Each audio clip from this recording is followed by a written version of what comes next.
camera's making me look skinny. Thank you, camera. All right, we're live now. Again. 2 times this week. That's twice as many as last week and the week before. So we're live. If you're watching this VOD, thank you for being here. Don't forget to subscribe, like, comment below. Actually do those things. I'm not just saying it. We respond to comments. We'll either give you a nice little positive reinforcement via a heart, or we'll honestly just respond to them. By we, a lot of those responses are probably me, but if it feels too personal, I'll put my name in there and you'll know who was talking to you. Ooh, is that a bug, or am I just being quieter than normal? Maybe I'm being quieter than normal. How is that even possible? I was just looking at the mixer here in Streamlabs, and it looked like it was I'm being quieter. So we'll see. Seems like everything's quieter right now. Music? Oh, is that a byproduct of... I'm just going to turn it up there. Get your shit together, Sean. So yeah, if this is your first one, if you've never watched any of these videos, you can feel free to bounce ahead once things get rolling. These are live rip of, or full rips of the live stream, thrown up in lazy fashion as a VOD. When Keith has the opportunity, he trims these down into specific topics, either on our site or as Mandrake Farms.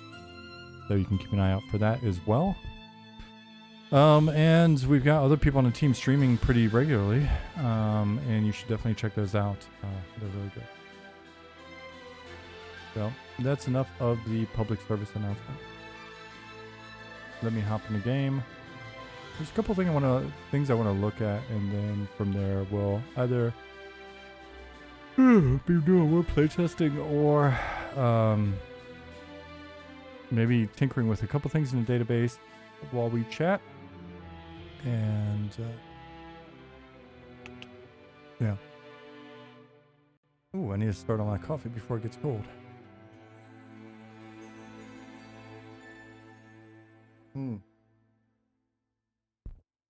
Things I want to look at, because I haven't not finished Zukin's full VOD yet, so I don't know what all happened with I don't know what happened with the rest of the work that he was doing on effects, so I may look at a couple of those. Ooh. Orange Quake, welcome. That is a very nice... Where did that come from? That's a nice emote from the channel Dope Fit. I like it. Old school skeleton drinking coffee.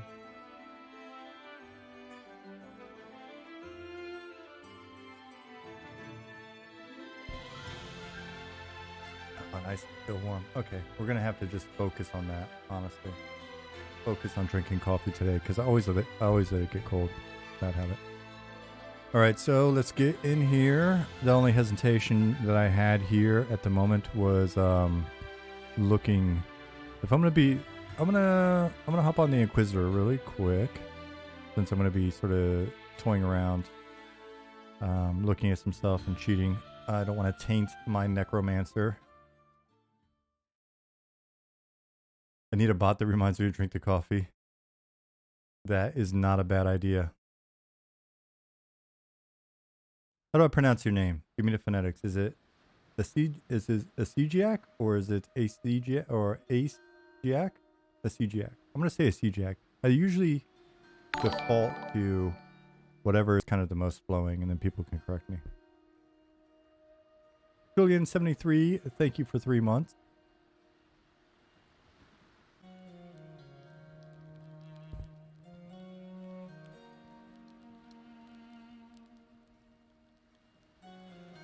Julian, I got to feel you're probably a little bit of a quieter. You've been here for 3 months, but I think you're more of a lurker than a chatter, huh? And there's nothing wrong with that. Hopefully I'm not putting you on the spot. It's always interesting to see the names though. Since I tend to do this... Ooh, okay, let me look. This Is the run changed? The run seems like there's a bit more arm movement. Was there a little pop? I know some animations have changed. There's a pop in there somewhere. I thought there was a pop. I thought I was seeing a pop. Sorry, Irkin staff. Not putting you on blast. I'm just thinking while I'm looking. Timing's better. There's a bit more like oomph to it. Julian said, I'm normally at work. Nice to catch me. Oh, badass. Glad you're here. And thanks for subscribing, even though you're normally at work. That's very kind of you. I appreciate your prime. So the run's changed a bit. So then we just got to see about that reflected on the walk, because we still got the... it's not quite as laid back. The timing on the walk still off, and he's got a little bit of that Snoop Dogg laid back look. So anyway, hey Pattis.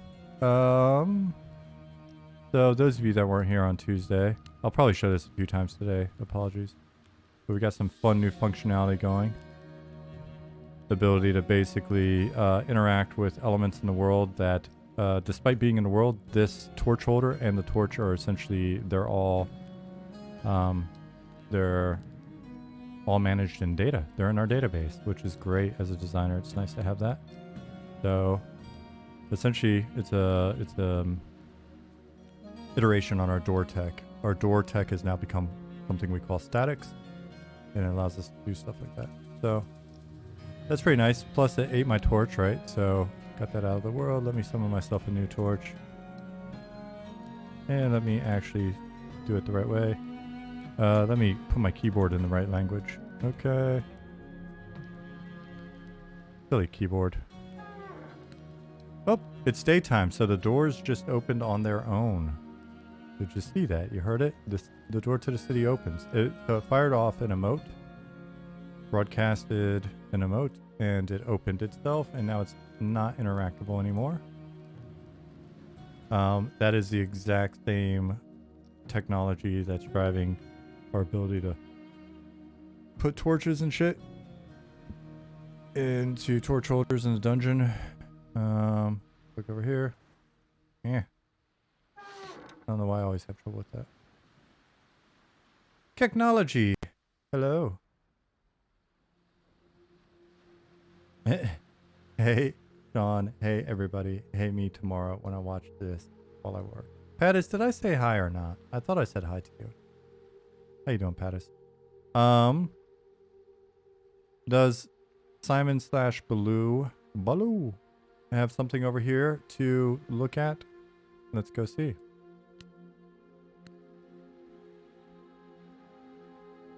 Cast bat form.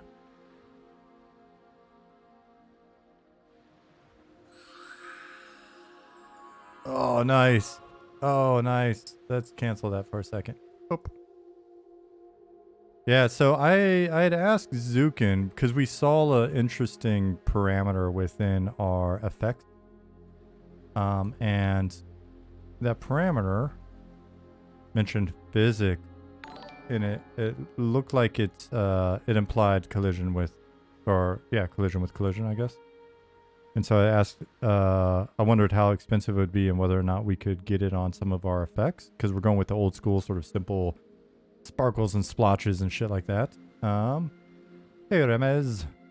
So watch the ground right here. See those little effects hitting the ground and just kind of piling up there? I think there's a... Oh shit. I'm not actually flying. So I think there's also a way to maybe have them scatter a bit when they hit. We'll have to look. So now I'm actually flying. Illusion completed. C. Jack asked, what are you using as your server backend? So I believe, and this is really an ollie question to get it 100% right, or Jim Fogg or potentially Pilgrim. I believe we've gone back and forth since development began, but I could have sworn we're using Unity's server, and we're sort of modifying things as needed to meet our specific needs. And then we've got it hosted somewhere or whatever.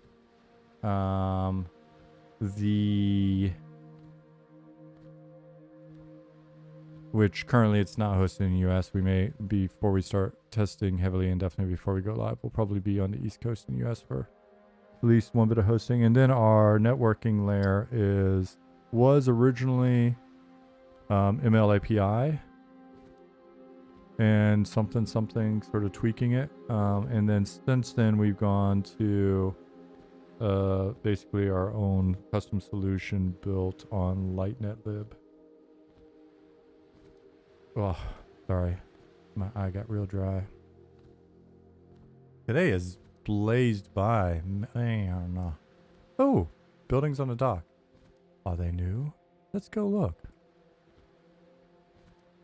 Oh my god. When this city's complete, it's going to be so dense. There's going to be so much stuff. I was talking to Luna about that yesterday. I had to run and finally, like, do some maintenance in my garden. I got like a 420 square meter garden plot out in the community plot area. Oh, this is all new. What am I thinking? And those are new. Yay, baloo. And it was overrun. Since we're on vacation and shit. And so it's really cool. I was able to have a work huddle in Slack while like picking up 5 buckets of apples and getting ready to mow the lawn and all that stuff. And in that huddle with Luna, we were talking a lot about just like the vision for the density of content in this city. We really want Night Harbor, even if later cities are different or whatever, we want Night Harbor to feel like you're playing when you get like a D&D expansion that's a big box set, or a couple of source books with the modules that support it and everything else like that. Just density of content.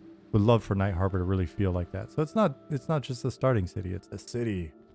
So Dram said, first of all, hello Dram. Dram said that's particle collision with the ground. I think you can set that up in the shrunken particle system if you use that. Yeah, so we've gone back to the old original Unity particle system, whatever that's called. I had done the placeholder, like the first sort of passive placeholder effects in the newer scene graph or whatever it's called. And then Nick had made some variations on those effects over the last year or whatever, and now Zukin's in there and he is doing them in the simpler old school system, which I know the new system uses your GPU instead of CPU, I guess, and we're switching over to the older one, and now it's just really interesting. It'll be interesting to see how taxing some of these little fun polish type things, like having some of the particles collide with the world and things like that. We'll see how taxing that is on top of all the other shit that we're doing. Dargith, hello. Let's see, Jack. It seems like everyone ends up switching over to custom eventually. Well, the way Ollie explained it to me, and again, I'm not a tech person, but when he explains something and I actually retain it, then maybe it's helpful for people that also aren't tech people. The way he explained it is a lot of these solutions wind up having so much, they try to cover every case, right? So in your network, in your networking layer, it's meant to cover everything, and that's sending so much extraneous data and causes all sorts of issues and shit. So to strip it down and make it specific to your needs makes a ton of sense.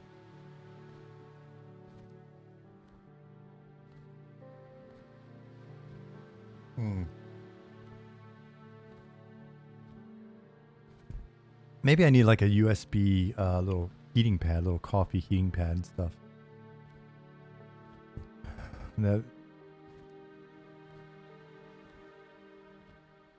Oh, jiggity triggity tron. Good morning. Hello. I feel like myself again. I mean, I'm typically pretty okay with cold coffee. Just lately, it feels a bit like a waste because when it's real hot, it's nice. It's got that little bit of burn going down. And so to not have that's kind of...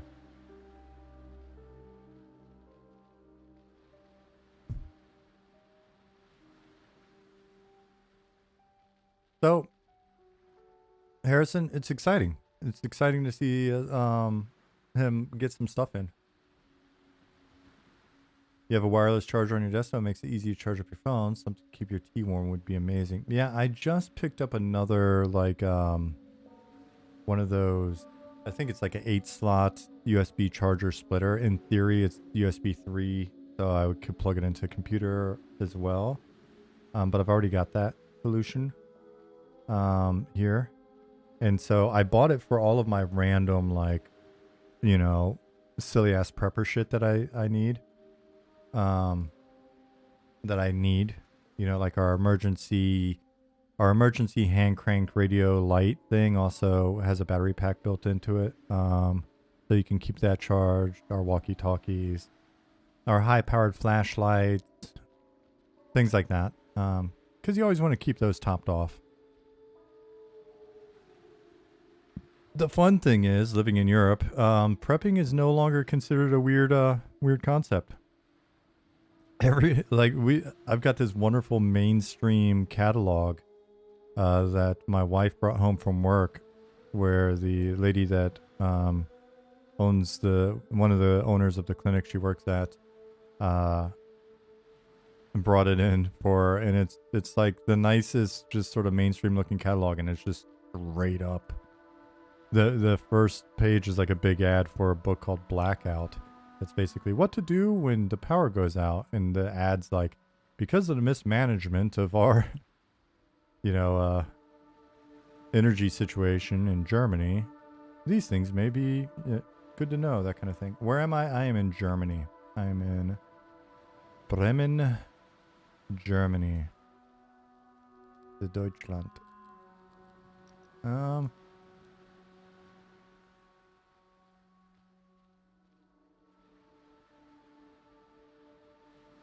Zukin, if you're watching this, and I don't tell you before you see this, I'm not caught up on your stream. I think I'm like 30 or 40 minutes in. The heal light was white. I think with particle effects, we want to use as many colors as possible to complement the effect, because it's really nice to see the way that the world, when you're in a dungeon or whatever, and those spells are going off and they're different colors, the way they sort of illuminate the walls and play with the textures and stuff is really great. You're in Stockholm? I spent 3 years in Stockholm, previous to 20. When was that? So I left December of 2020. I was in Stockholm from 2017 to 2020. I lived on Sveavägen, or however you pronounce it, the main strip there, out heading towards the lake. Stockholm's beautiful. Expensive. Not as expensive as some American cities at this point, but expensive. People are interesting. Yeah. But as part of ramping up this project, my wife and I live in Stockholm. She moved from Germany to Stockholm about a year. Looking forward to this project. Hey, Bullet Catcher. Thank you very much. Thank you for 7 months. Let me switch over while I'm just sort of talking and stuff. Let me switch over to the Necromancer so I can continue to grind out some experience with him while we talk. But yeah, I moved in 2017 from Germany to there. And then my now wife eventually moved there about a year and a half into me being there. We stayed there for a year and a half together. And then in 2020, when we started ramping up this project, basically, she offered for us to go back to Germany And then she could work at a clinic here while I focus on the game. So, seemed like a smart move. Unfortunately, I'm running into a period now where I've been in Germany long enough that I've actually got to go through their integration class and pass their test there. And we're looking at the various options related to that. But the most common option would be me spending like 6 to 8 months in class, 3 to 4 times a week for a few hours a day, going through the integration course. So this is going to be an interesting one to figure out. Apparently, I just can't move into their country and stay here without the government getting involved.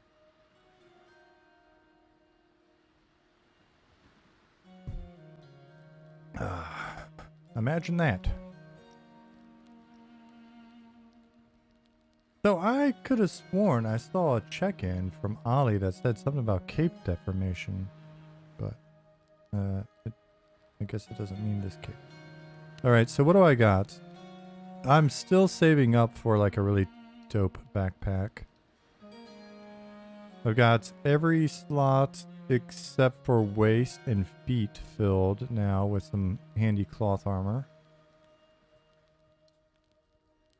You have to give up your German citizenship if you naturalize as a, or sorry, reverse that. American citizenship to naturalize as German. Infant, no, because I won't. All I will be is like a permanent resident. I won't actually be a German.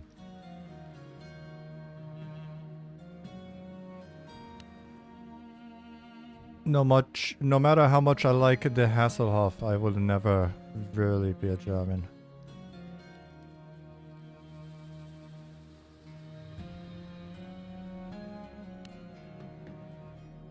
Yep, let me go sell. Go over to my friend, the shifty gnome. I need to put in a couple others. Like, this would actually be a quicker place to sell critter bits. It'll make sense. Because, like, if you look at what this guy's selling, crab leg stew, the description, the meat in the stew tastes slightly different from crab. So, I can imagine that. Let's do that. We've got a cooking trainer. Right now, I've kind of got it's silly because I wasn't sure how we were going to handle training. So I've got it to where you can buy book. And my assumption then is that I probably need to take all of my training NPCs that I've put in here, who will probably just grant you skills or whatever. We have that ability. We just don't have the skills made. But I was curious because if you look at this, the way we've handled skills to date, like if I learned fishing or whatever, I just put it into my abilities book. And so we were talking about having some spells and abilities in the book and then others be innates. I think we need to have a longer discussion on that and really just kind of argue some things and finalize some thoughts or whatever. But anyways, the thought was that if there's for the time being, given the current kind of hacky implementation, then if there is a cooking skill, though I kind of like the idea of there being a cookbook and like a book of recipes if you're a blacksmith or whatever. I don't know, I kind of like that because we've talked about you being allowed to have multiple spell books, because we've also talked about the idea that when you die, your spell book stays on your corpse. It's a spell book. So, I don't know, I'm going to make that argument. I'm going to make a note right now about keeping skills in book instead of just putting them in a UI. I don't know that I like anything we can not put in the UI and instead make it feel tangible. It just feels so much better. So let me make a note to make a passionate argument about this. Skills in books. Example. Cool. All right.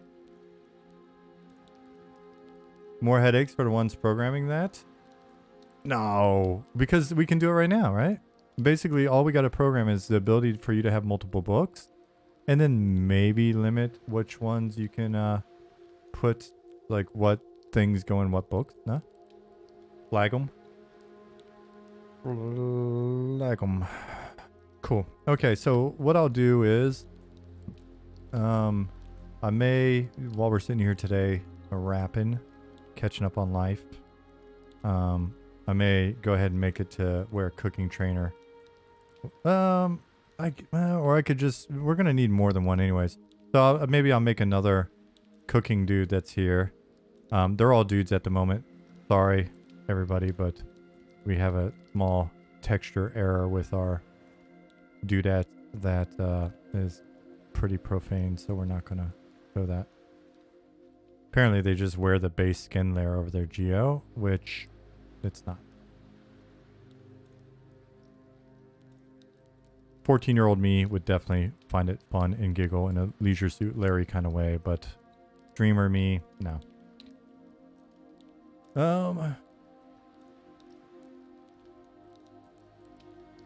Have you considered a system where players that GM a skill can also train and maybe boost learning speed a little for other players? I haven't considered it, but it's not a bad idea, Sean Butts.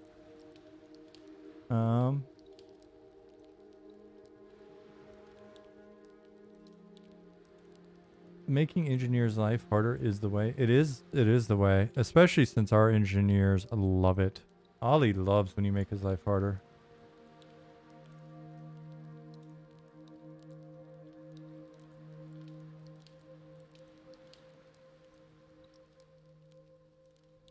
Let me respond to this. Be around later. Streaming now, and then cooking and dinner. Oh, nice. That's how I roll. Cool. So I may add another NPC here that's just like cooking materials. I will just give him a freaking name. How about that? I gave a lot of these like just generic names for now to help us during familiarization and testing. Like this guy used to be a bartender, but now he's actually got some lore and does some shit and does some things. Does he actually buy meat? Let me try to sell him some bits. You want some bits? Wait, I just forgot how to play video games. First, I go into merchant screen. Then, oh, he does buy bits already. I don't know if somebody changed that or if I actually had forethought, or somebody may have changed that after everybody was complaining that they didn't know where to sell anything. They're like, the team was like, we can't sell any of this stuff. We can't sell stuff.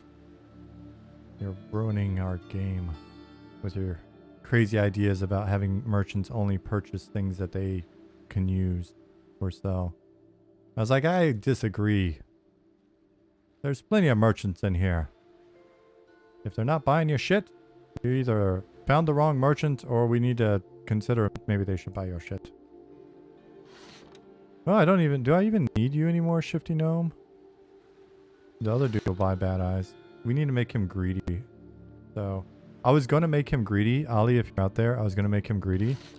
The only problem with it was, though, there's my bone chip. My food and drink. The only problem with it was I could not figure out we have a field that's like a modifier, and I was like, put in like 50 because I was like, does this mean I can make it 50% and convert it to 1? And I'm like, I don't know what the hell this is. Then I don't know, I put like 0.5. I don't know. I'll have to ask Otter to look in the code. What's more sad, losing capsules or losing Shifty Gnome? Shifty Gnome's never going to be lost. Shifty Gnome can just stay in there with that same name forever. I don't...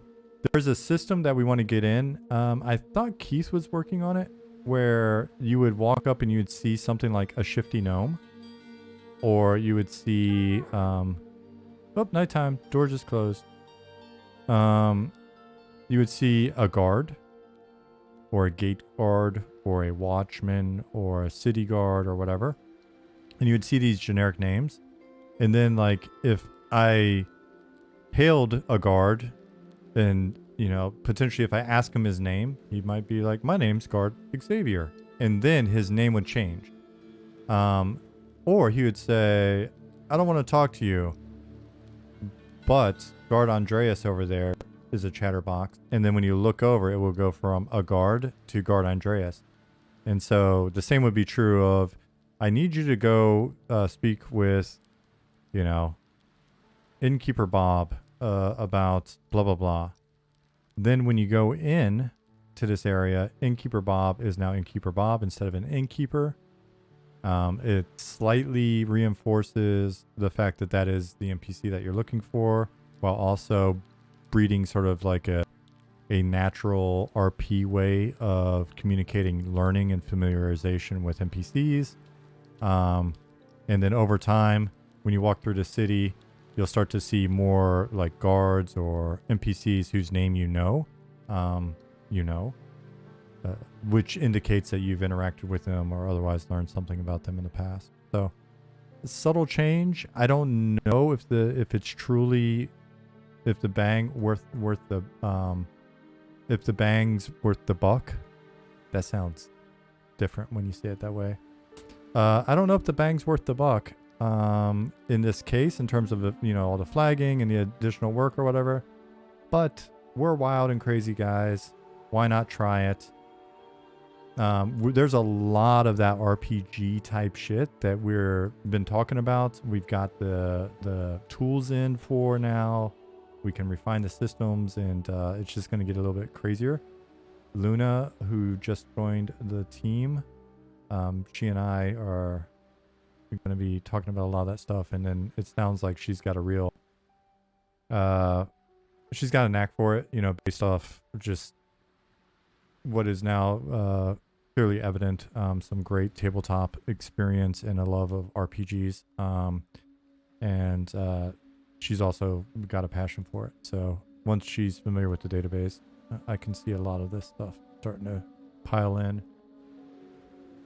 Gemini Iceland said, so you can only see the name after you learn it.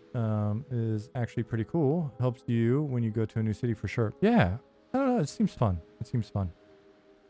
All right. So speaking of fun, let me summon a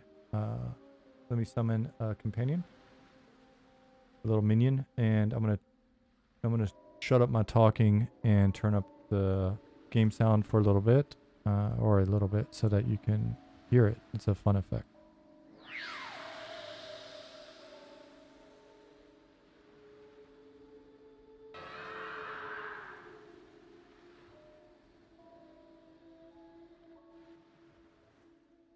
And there he is. There's my friend. Let's give myself a little...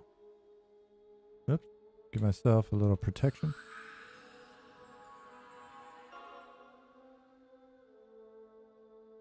Zukin, if you're still watching, when we do these, it's going to be like if we're bouncing the effects, we should definitely give them more opportunity to scatter. And ideally, like scatter out. I was thinking about that when I was seeing something you were working on. By the way, the effects and stuff that you're working on are fantastic. It seems like one of those things where even if we did like a bigger pile of sparkles, then I would maybe, to cheat, put in identical, like duplicate, like if we got a bunch of particles, I might keep the bigger layer passing through the ground or whatever, because they're mainly there for like a big effect, but then duplicate that layer and then make far fewer number of them that kind of add a little bit of like bouncing against stuff. I don't know, maybe that'll look weird, but I don't know. That was the thought I had while I was eating a very quick lunch and watching your stream. Wonder if there's an ancient Cyclops out there. Not yet, I can tell you that for a fact, but it's not a bad guess that there might be something like that. The jackal scares me, but guards are right here, so that's not that big a deal. So, you know what? Let's hit him with a noxious deluge. Pull him back a bit. Get a little life drain on him. And get my pet going.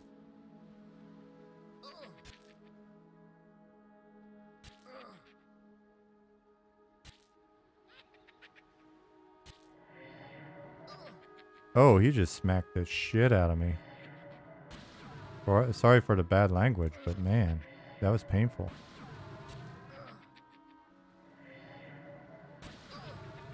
Okay, I think I'm dead. Oh my god.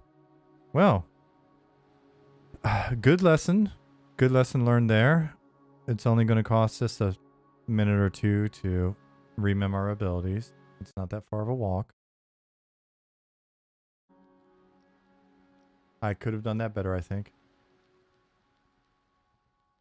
So Dargeth said, might be cool to have the particle effect ending the lift bones spell center on the minion rather than the caster. Somebody else said that on Tuesday as well. I made a note of it and I mentioned it to the team. I think it's a great idea. Oh, I don't have to go over. Well, no, I do. I need to go pick up my corpse. Like, I don't have to run over there right now, do I? But yeah, so the idea of basically having an on spawn effect will be very useful for us and would allow us to do that. And I think it's feasible for us to do it now. We just got to dig in and look. Where's my corpse? There's my corpse. Put on my pouches, put on my clothes because it's raining. What is that? Okay. I was like, is that a cheat item that I forgot about? Sakai 83. Good morning. What are we working on? Mainly just doing a lot of talking and catching up on stuff, especially for the people that weren't here on Tuesday. And so while we're doing that, I'm just playing my Necro a little bit. I have a character that I want to level as much as possible legitimately, just to sort of maintain a good feel for kind of where we're at with stuff. But we wound up grouping up on Tuesday and going into Wormsbane Tomb, the little starter dungeon, and had a great time. And it was cool because you got to see some of the healing effects and stuff that Luna's druid was doing. Nick was playing a paladin, so there's some variety there as well. Life drain 1. And yeah, right now I'm dying to jackals. I got a little overly ambitious and didn't necessarily manage the situation well. Noxious deluge. Put that there.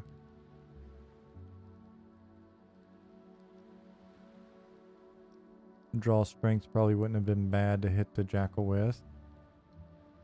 Put that there.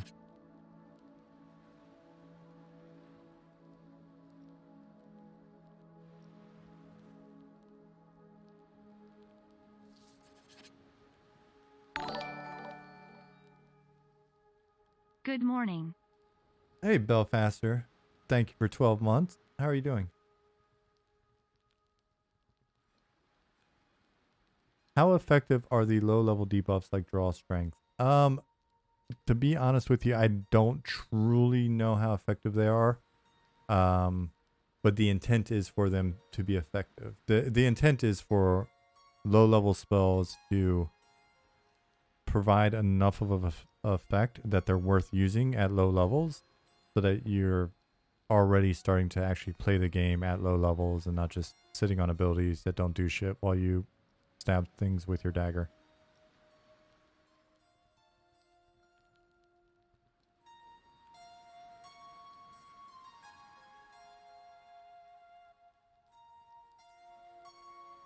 Freshly back from Alaska. How was Alaska? Our trip was good. We got a lot of hiking in. We went down to the Black Forest for a little over a week and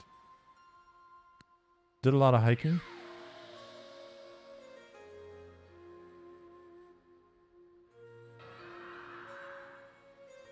Rain could lower aggro radius, like you hear and smell less probably while it's going. That's an interesting thought, Gemini. That ties into some of the other biome and sort of environmental stuff that's been discussed. Cold and rainy, but not bad. So we got lucky. We wound up having it not be cold and rainy when it was originally slated to be cold and rainy. So that was really nice. But for the most part, the weather was decent. I mean, it's a little cold because it's October in Germany. A little cold in the mornings, a little cold in the evenings, but not horrible. All right, let's get warmed up. Let's deal us strength. Let's have the pet attack. And let me stab it.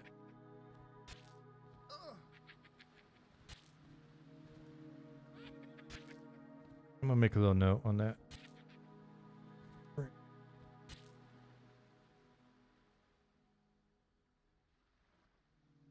Probably add that as a note. I think Luna is doing a little writing up of some of her ideas and notes and stuff.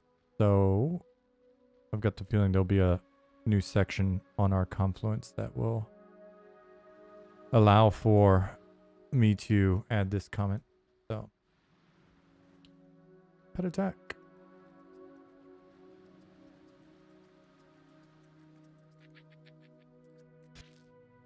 How much mana is that? Took a bit of mana.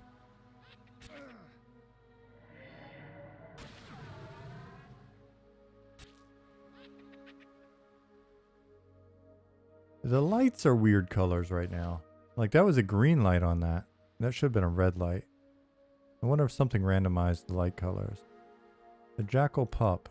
This will pay the jackal population back for their recent assault on me.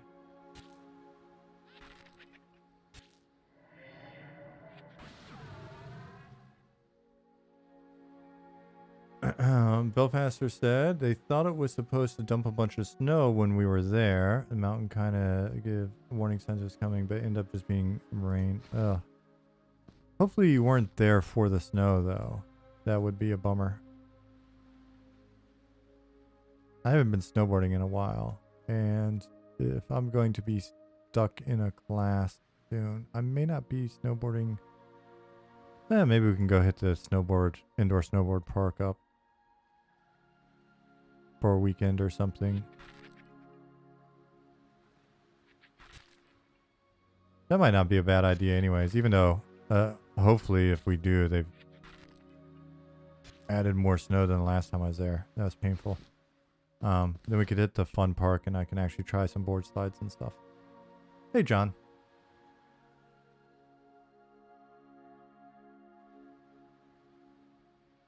Dargit said a cool necro ability would be some kind of buff that while active would redirect the drain draw spells positive effects to an active pet instead of yourself.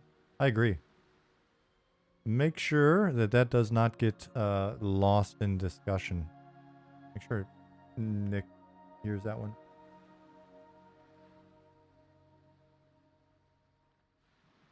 The more that necros can kind of shuffle around hit points and maybe mana, not the more interesting seems like they'd be.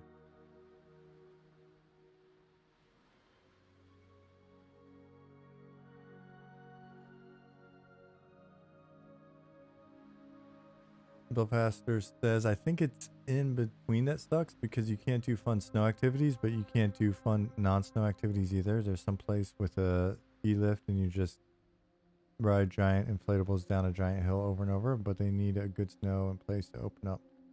Yeah. I've been pretty fortunate in our snowboarding trips in the past to get at least decent snow, not necessarily great snow, but decent snow, and overall decent weather. I think the only time I've ever like snowboarded in anything resembling like true powder was we went to Austria a couple years ago. Jasmine's a dentist, so there's like a sort of dental surgery convention learning thing, like you can learn new shit or whatever, because she's got to maintain her credits every year.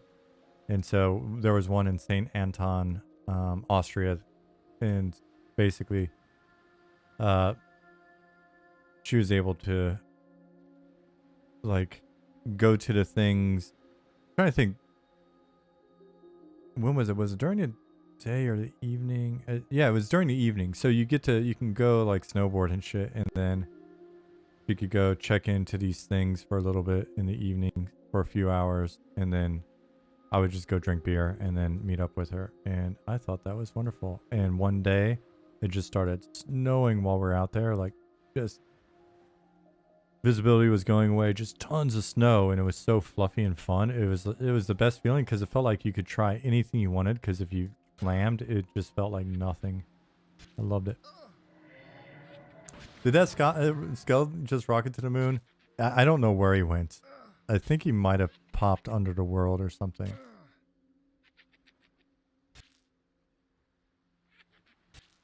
John said, I brought it up in Discord, but the trader class in Anarchy Online was pretty unique for mechanics. I'd love to see some version of that used. Yeah, speaking of which, Luna, who is Anastasia Luna in Discord, she's a huge Anarchy Online fan as well, and is made similar comments. So I think it won't fall off our radar. Some of those ideas never hurts to sort of throw it back out there, but you've got an ally in that one. It's been so long since I played, I'll be honest, I don't really remember. Belfaster said,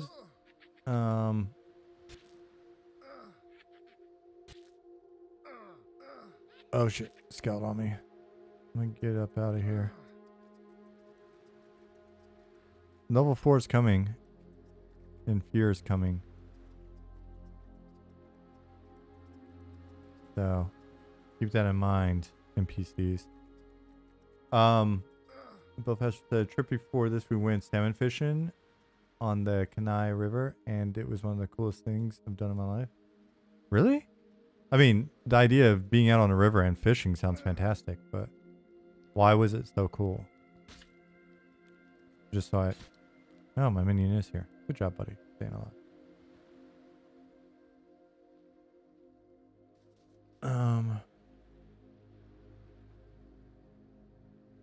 John played AO from Alpha for 5 or 6 years after EQ and AO played at the same time. Had 0 life. Nice. I was really wanting a cool like cyberpunk MMO. So when AO came out, I played a fair bit, but then during that period, sampled a ton of different stuff, Neocron and Earth and Beyond, and played some Jumpgate and all sorts of shit. Anything that came out, played for a few weeks or a few months.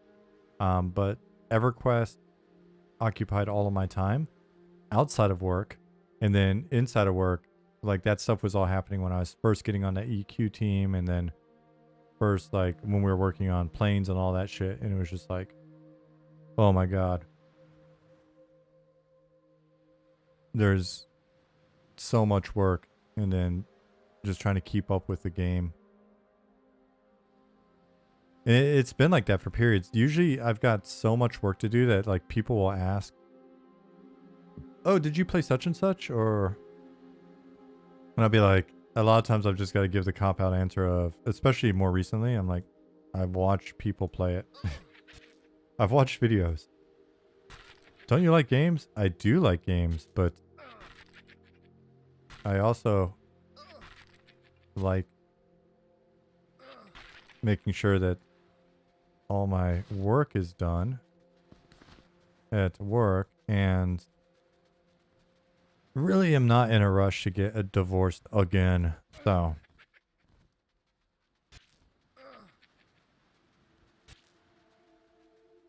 yeah, that's another thing. Playing M&M now as well, right?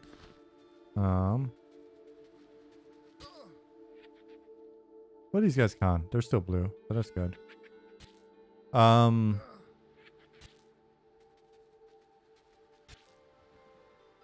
The the little bit... Oh, you son of a bitch and jackal. Sorry for my language today. I've just watched Zukin stream and he got me in a cursing mood. I'm jealous. Zukin gets the curse on his stream. So Lost Dungeons of Norath, Lost Dungeons of Norath and Instance Dungeons, are a direct result of time spent playing Anarchy Online. So take that for what you will.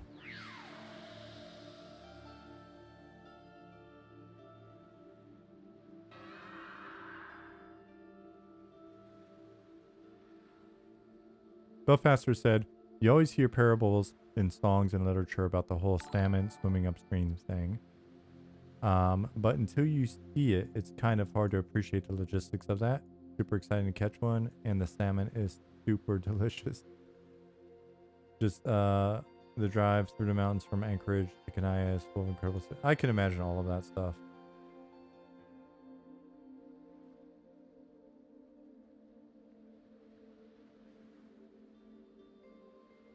Daniel Albu, game developer, thank you for the follow.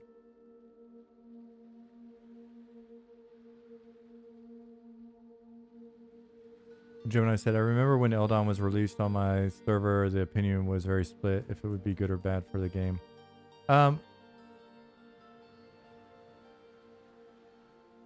Yeah, I think if you come to a community like ours, you're still going to see a pretty big rift in opinion as to whether or not it was good or bad for MMOs or for EQ or whatever. It was not a concept that we had seen done to the extent that it is now. Like instancing, we know a lot more in hindsight, and so I think interesting frame rate hits. Oh, it's daytime. Doors are open. But I look at it like this. I feel, in my humble braggy opinion, that had we not put Eldon in, a lot of MMOs since then probably wouldn't have been as comfortable, I guess, exploring a similar path. And for like a game like WoW, I think it's a good feature for a game that's meant to target a more casual audience that's looking for something that doesn't necessarily drive as much social friction or anyway, I'm not going to articulate it properly today. Let's just say we thought it'd be cool. We did it. The rest is history. And since then, we've been able to kind of develop new, better informed opinions on this topic based on that experience.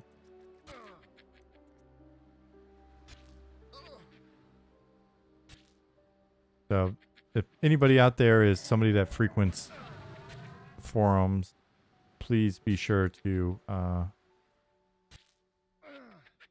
frame my opinion on instancing properly. I think instancing is fantastic for certain things. It's not appropriate for the game that we're making here because it doesn't fit the style. And at the time, it was really good for helping us solve one problem that was way bigger than anybody remembers. Nobody seems to remember how pissed off people were about raids being zerged and people getting screwed with during raid and all sorts of other shit where we were like, hey, this ability to constrain the player count variable will actually allow us to make some really interesting complex stuff without having to worry about how it's going to be gimped. So that's my story. I'm curious. I tend to play in the editor because that allows me to do some stuff like let me run. Allows me to quickly come over and like go into scene view and look at stuff and show you guys things, etc. Like, hey, that's me and that's my minion. So I tend to just play in scene in the editor instead of the client. I need to actually get in. Remember if I don't know if I don't know if I even remember my login and stuff. So I need to, we've got an actual installer launcher patcher flow. We use Sola for that. And so we're able to play just the same client that you guys will be playing one day in the same manner, right? Like that exists already. And so the frame rate's much better there because I'm not running. I don't have the overhead of everything else in the background. What I might do is Nick actually had a pretty cool thing going on in his scene view, where in scene view, he's turned off a lot of the lighting and shit.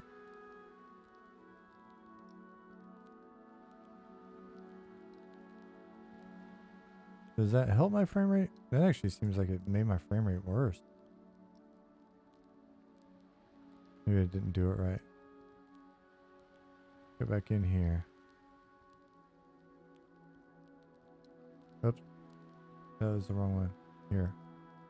This going. I wonder what he's doing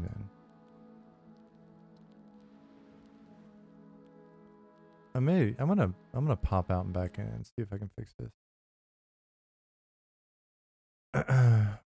John says instancing has its place but should be limited. MMOs with heavy instancing feeds the everyone wins model, and not everyone should win. I agree. Social interaction should be both good and bad. I agree. Octowisp said you just summed up P99 rating. Well, I can't really speak to it in detail. I don't rate on P99. Nick can speak to it in detail. Nick raids a lot. Nick's probably rating on 4 different computers at one time right now on P99. Spellfaster said, I think my biggest issue with Eldon was the itemization. If you weren't into them, you really had to do them anyways to get the augments.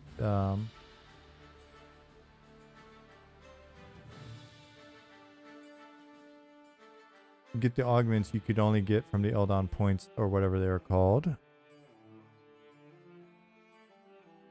I think in retrospect, using some loot table variety more akin to mischief loot rules and adding drops to equivalent content would have been a good alternative. I know that wouldn't have jive with the expansion business model at the time. And honestly, it was, if I had to guess, I might be full of shit on this and just making up excuses for us. If I had to guess, it was less about forcing people to buy the expansion.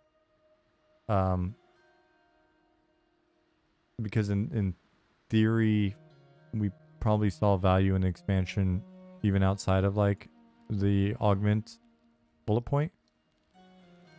But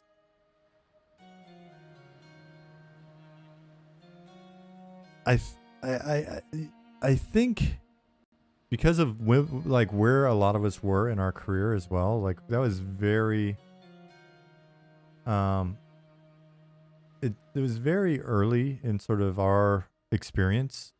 We weren't super experienced guys. I mean, keep in mind, Planes of Power for the most part was designed by a team that I'd say like 75 to 85% of the design team was in their first year in the industry. As designers, at least. I know I was. So it was probably one of those things where we just thought, well, this will encourage people to try it. And we want people to try it. We think it's cool.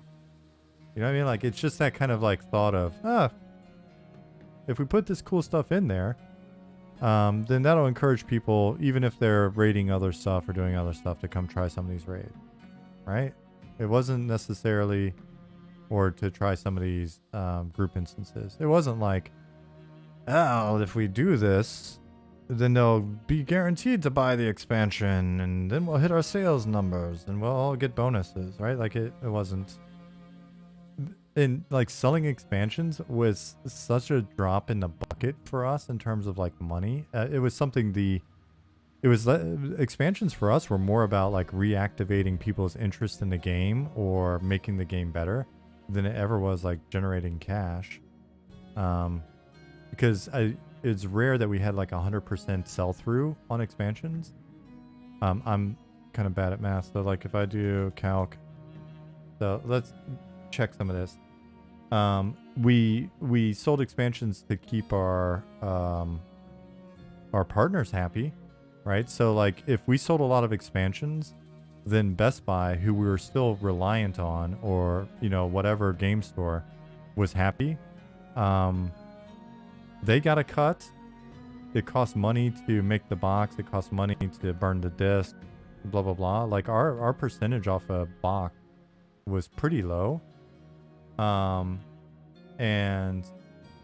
the thing that we're looking at is expansions were mainly there to keep our partners happy. You keep your partners happy because at the time we were still reliant on them to, like, you want brick and mortar shops happy because we've got other games that we're about to put on the shelves, right? So the way I heard EverQuest described one day to a bunch of executives from like big retailers, when our VP of marketing and sales walked by, he was like, "Oh man, that's EverQuest over there." They didn't even stop to look at our demo. I was like, yeah, you know them. You don't have to worry about that shit. That game sells itself. It's doing great. You don't even have to. And then they immediately like go over and to the booth for like EQ2 or PlanetSide or Star Wars Galaxies or whatever, right? Our job was to keep the cash coming in from the subs, which meant keep the player base engaged and coming back, keep the retailers happy so that they're good to us and maybe give us like a end aisle cap or whatever, like good visibility on our future products or whatever. They were actually kind of sketched out when we did Legacy of Akesha, because Legacy of Akesha was such a short period, we didn't even have time to like burn a gold master and get it on their shelves. And so that was the one where we're like, can't players just download it? That was like, at the time it was a new thing. It's like, hey, do we even need to put it on a disc? Can't they just download it? And then we looked at like what it would cost for everybody to download it. It was primarily feature heavy anyway, so there wasn't a ton of art and shit to download, right? It's 5 zones. And so, but the retailers were like, whoa, time out, guys. What are you doing here? You're cutting us out. And then that's why you can still find the Legacy of Akesha CDs. We put out like the jewel case thing and told them, don't worry, this isn't our new business model until like 10 years from now, when it absolutely is our new business model and nobody gives a shit about your stores anymore. Over exaggeration, I'm sure brick and mortar still has its place. But yeah, if you're looking at the math, like, so say we're 450,000 times whatever it was. What did the price wind up going up to? $14.95. So 95. That's like 6 million, almost 7 million a month. With basically what's coming out of that from the game itself is operating expenses, which couldn't have been that high. We weren't that huge of a team. Let's see. So, like, basically the cost of making EverQuest and maintaining EverQuest every month was a tiny fraction of that, like almost 7 million a month. If we were to sell with 450,000 players, let's say 50% of them bought the expansion, and I mean that's, or I don't know, let's do the math. Let's just say 450,000 times whatever an expansion was back then. Times, what was an expansion? Like $40, $30?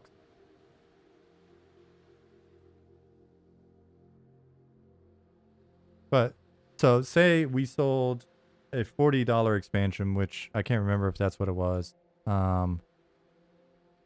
to every single one of our subscribers, which was absolutely not the case. It just didn't happen that way. You know, we'd get maybe a third. Oh my gosh, that's loud. Sorry. Morning all. Hey, Rev. Thank you for 4 months. Good to see you. Whoop. I'm over here pressing in the calculator instead of making my point. But anyways, times, let's say it's 40. So that's 18 million. 18 million twice a year, not bad. But we're already making 7 million a month. And of that 18 million, I don't know how much of a cut, like the brick and mortar shops were actually getting. And then the production cost of that, the marketing cost of that, which our marketing wasn't, honestly, we weren't spending very much on EverQuest marketing at that point, and we were kind of bummed about it on the team because we really wanted to just keep growing the game. We were like, our thought was if you spent the right amount of money on the right things, grew the team in the right size, all of that stuff, we would eventually be able to grow the game to like 1 million subs or whatever, right? Because from the time I got on to, you know, right around sort of like that heyday of when we were there, and then, you know, I was on from like 2000-ish to 2004-ish. We had continued to grow the player base up to almost 500,000, and for us that was massive. So we thought with the right focus we could probably grow it even more. The Mesh Potato, thank you for the follow. Yeah, Belfaster, it's crazy. It's crazy how anchored people are to certain prices, right? If we were to say, hey, making games is more expensive, so monthly subscriptions are $30 a month, I'm fairly certain the market would reject it.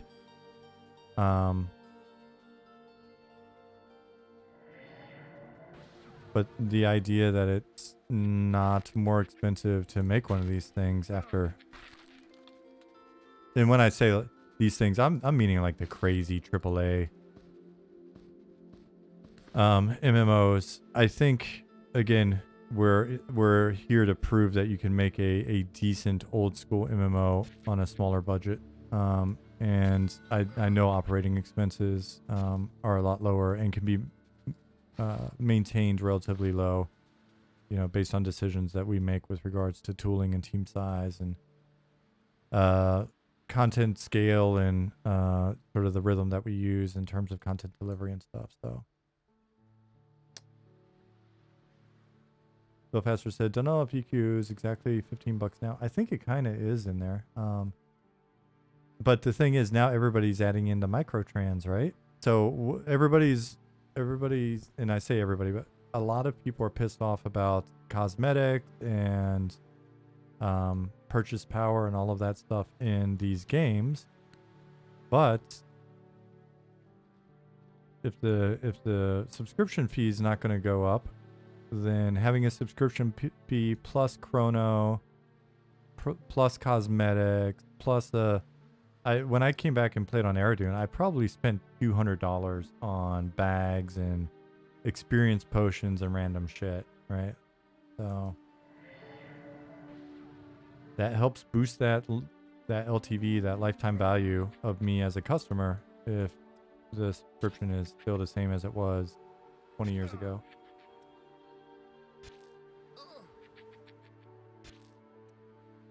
Imagine paying hamburger prices from 20 years ago.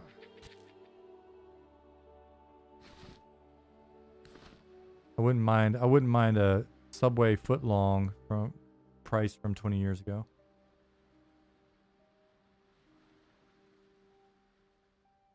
Keep said, as long as there's no pay for power, bring on the microtransaction. Yeah, I think that's fine for a number of games.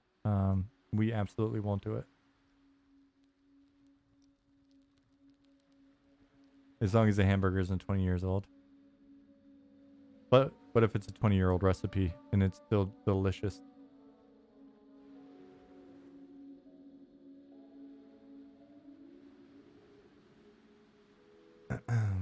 But But yeah, Belfaster. I think like the $9 to $15 price point is it's kind of it for subs, with the exception of like the very crazy specialized. Oh, God, he doesn't buy that. There might be like the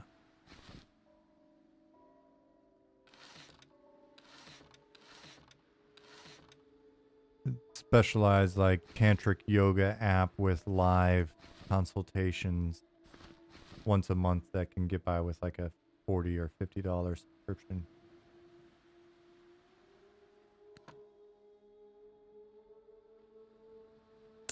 Nicodemus said, interesting to see how Activision's changes to remove loot boxes from Overwatch 2 has had an effect on the player base. Their new system is worse. Oh, what's their new system? I guess I can look it up. No loot boxes in M&M, correct? The only loot boxes we have are, they come in a form of NPCs, and it costs you nothing but your time to smack them and see what's in them.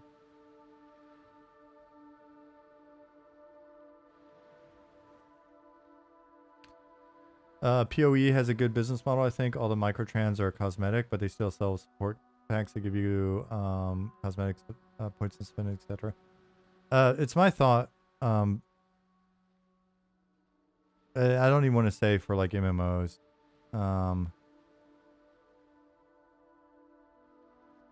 It's my thought that everything that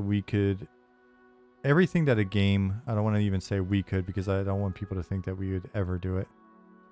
Everything that a game can provide as a cosmetic is something they could have provided as a return on effort in the game, and a return on time invested in the game.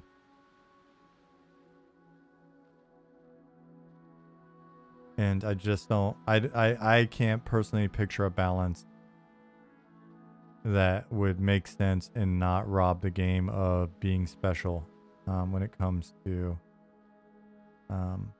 cosmetics.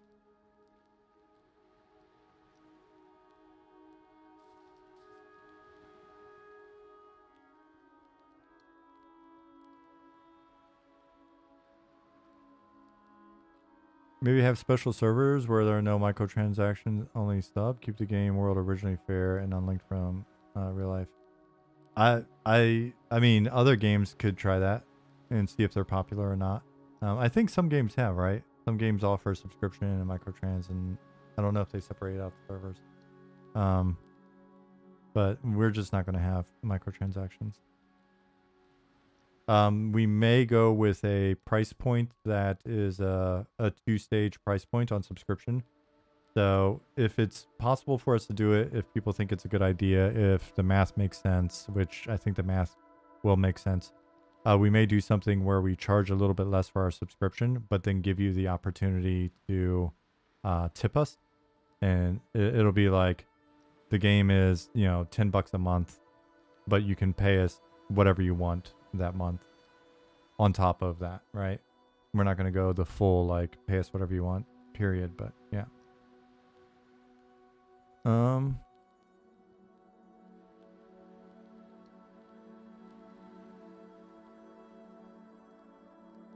I think Eve was the first to do it, Belfaster said, but what about people being able to buy, sell, trade the equivalent of Chronos? Is that intrinsically tied to RMT or its own thing that can exist without it? I always saw in-game sub-items players could trade as a good way to let kids keep playing without having to borrow Granny's credit card. I mean, it's basically it's RMT.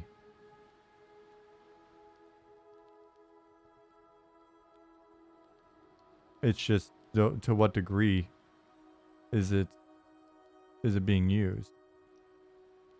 I think I was thinking about this the other day. I think the easiest way to approach this is just to say we have a no RMT policy, but the enforcement of that policy is really kind of based off of the degree to which it's being abused, right? Like, because I don't know that I give a shit if you've invested in, 300, 400 days played in a game and you're just done, or you know, your car broke down and you're like, screw it, I'm going to sell my character. I don't know that I care.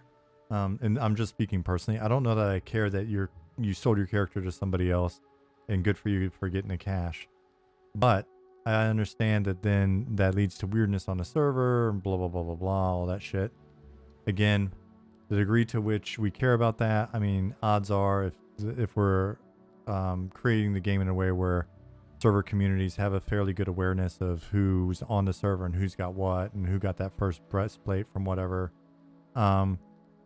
then the community kind of ostracizes that person or welcomes them or does whatever as they see fit. The problem I have is when it all of a sudden the game's just being farmed all the shit and botted and blah blah blah so that people can sell sell the gold or the items or whatever, or the gold eventually becoming items for cash. Then it's like,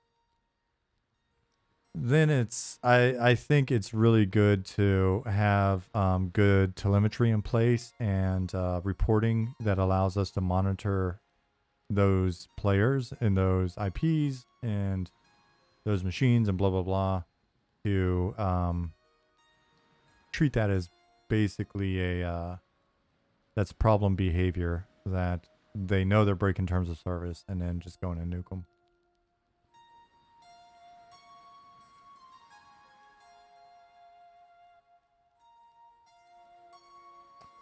Leaf08 said, basically that in an MMO where gameplay slow, loot is slow, the loot in its look is a set of symbols, and going the cosmetic purchasable cosmetic route is no bueno.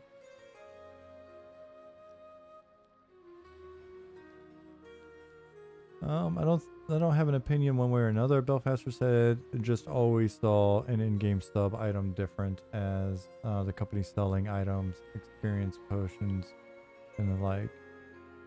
It's basically just making a voucher though, right? It's basically saying for $9 or for $15, you can buy these vouchers, which then can be traded in-game. So now I'm trading the equivalent of a real world. I have something that's basically defined the price. Essentially, no matter what the exchange rate winds up being of in-game currency to 1 month of played, the economy will kind of figure that out, but that's what it becomes.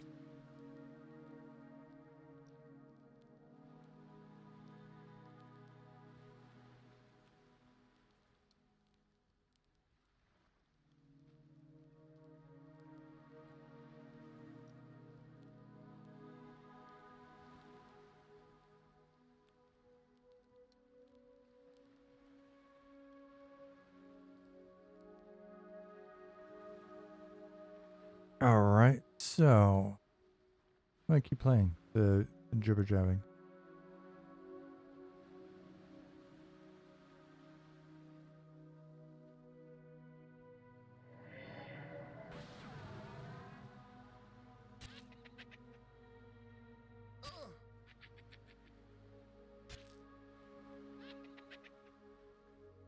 So I'm looking forward to, in the not too distant future, we're going to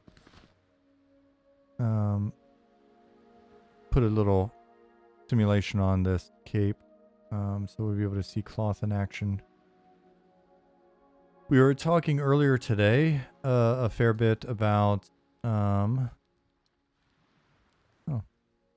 nice, it looks like it's been updated, but oh, I know what's going on. So we were talking about how to construct our various layers of items appearance-wise, so that we can maximize the number of visible slots. This is anything new, but it's just when we first made like the tunics and stuff, if you saw me on Tuesday, basically this tunic came down to my wrists because it hadn't been sliced up yet. And then I should be able to go in. I can take a look, actually. Let me go in and see if that's been added in the dressing room. I don't know that has.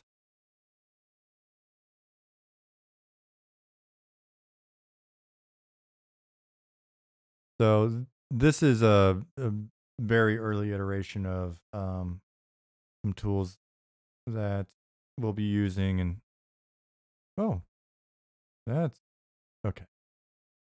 Perfect. Great. So right now what I've got to do is kind of do this. That way I've got both views at the same time. Actually do this, not that. No, not.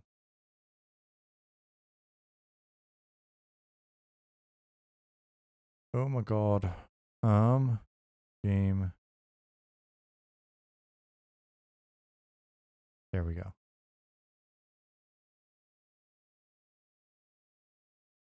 Oh, that's right. No, I was doing it the right the first time. I was like, yeah, but I didn't think it covered it up. No, it's always covered it up. We got to go over to scene view because basically the interface is in game view. You son of a bitch. Game development, folks. I swear it's a little bit smoother than this. The other 99 million times I've done this. And I can just select my guy. Let's do this again. All right, let's start over. Let's pretend like I know what I'm doing. Were player avatars called dolls back in EQ days? The view in your UI is your paper doll. That was definitely a thing. Do I need to grab latest? I know that this was broken, but I thought no, it's right there. I thought I fixed it, or not. I fixed. I thought Ollie. Tunes, yeah. We always said tune. Your tune. There's no music in the background here. That's a shame. So we won't be in here very long, but let me see. New layer. Let me see what is in here at the moment. I think it's all the options that existed before.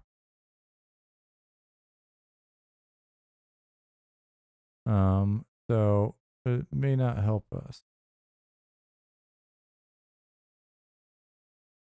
So, like, if there's a couple items I've put in here. So we're going to expand this so that it's easy to work with every slot. It's easy to layer things on top of each other. So, create a new layer here. See, so now I've got a tunic that I put in game that's basically covering the full wrist to waist kind of setup. That'll be chopped up in the future, so we'll be working with like individual slots that come in the chest or arm or leg or whatever. And then we can play around with. See, does this one still do it? No, cool. And so we get these different layers, and it allows us to play around with each of the layers that we have. So whether it be the base layer, like the cloth or the leather or whatever, the new layer, come down here and have it be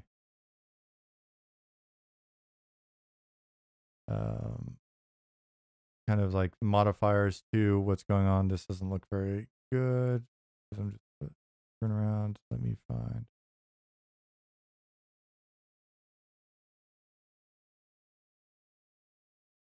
Something that actually looks good. Yeah, so like these buttons, then so each one of these things is a different layer. And we're able to adjust like the saturation, the hue, and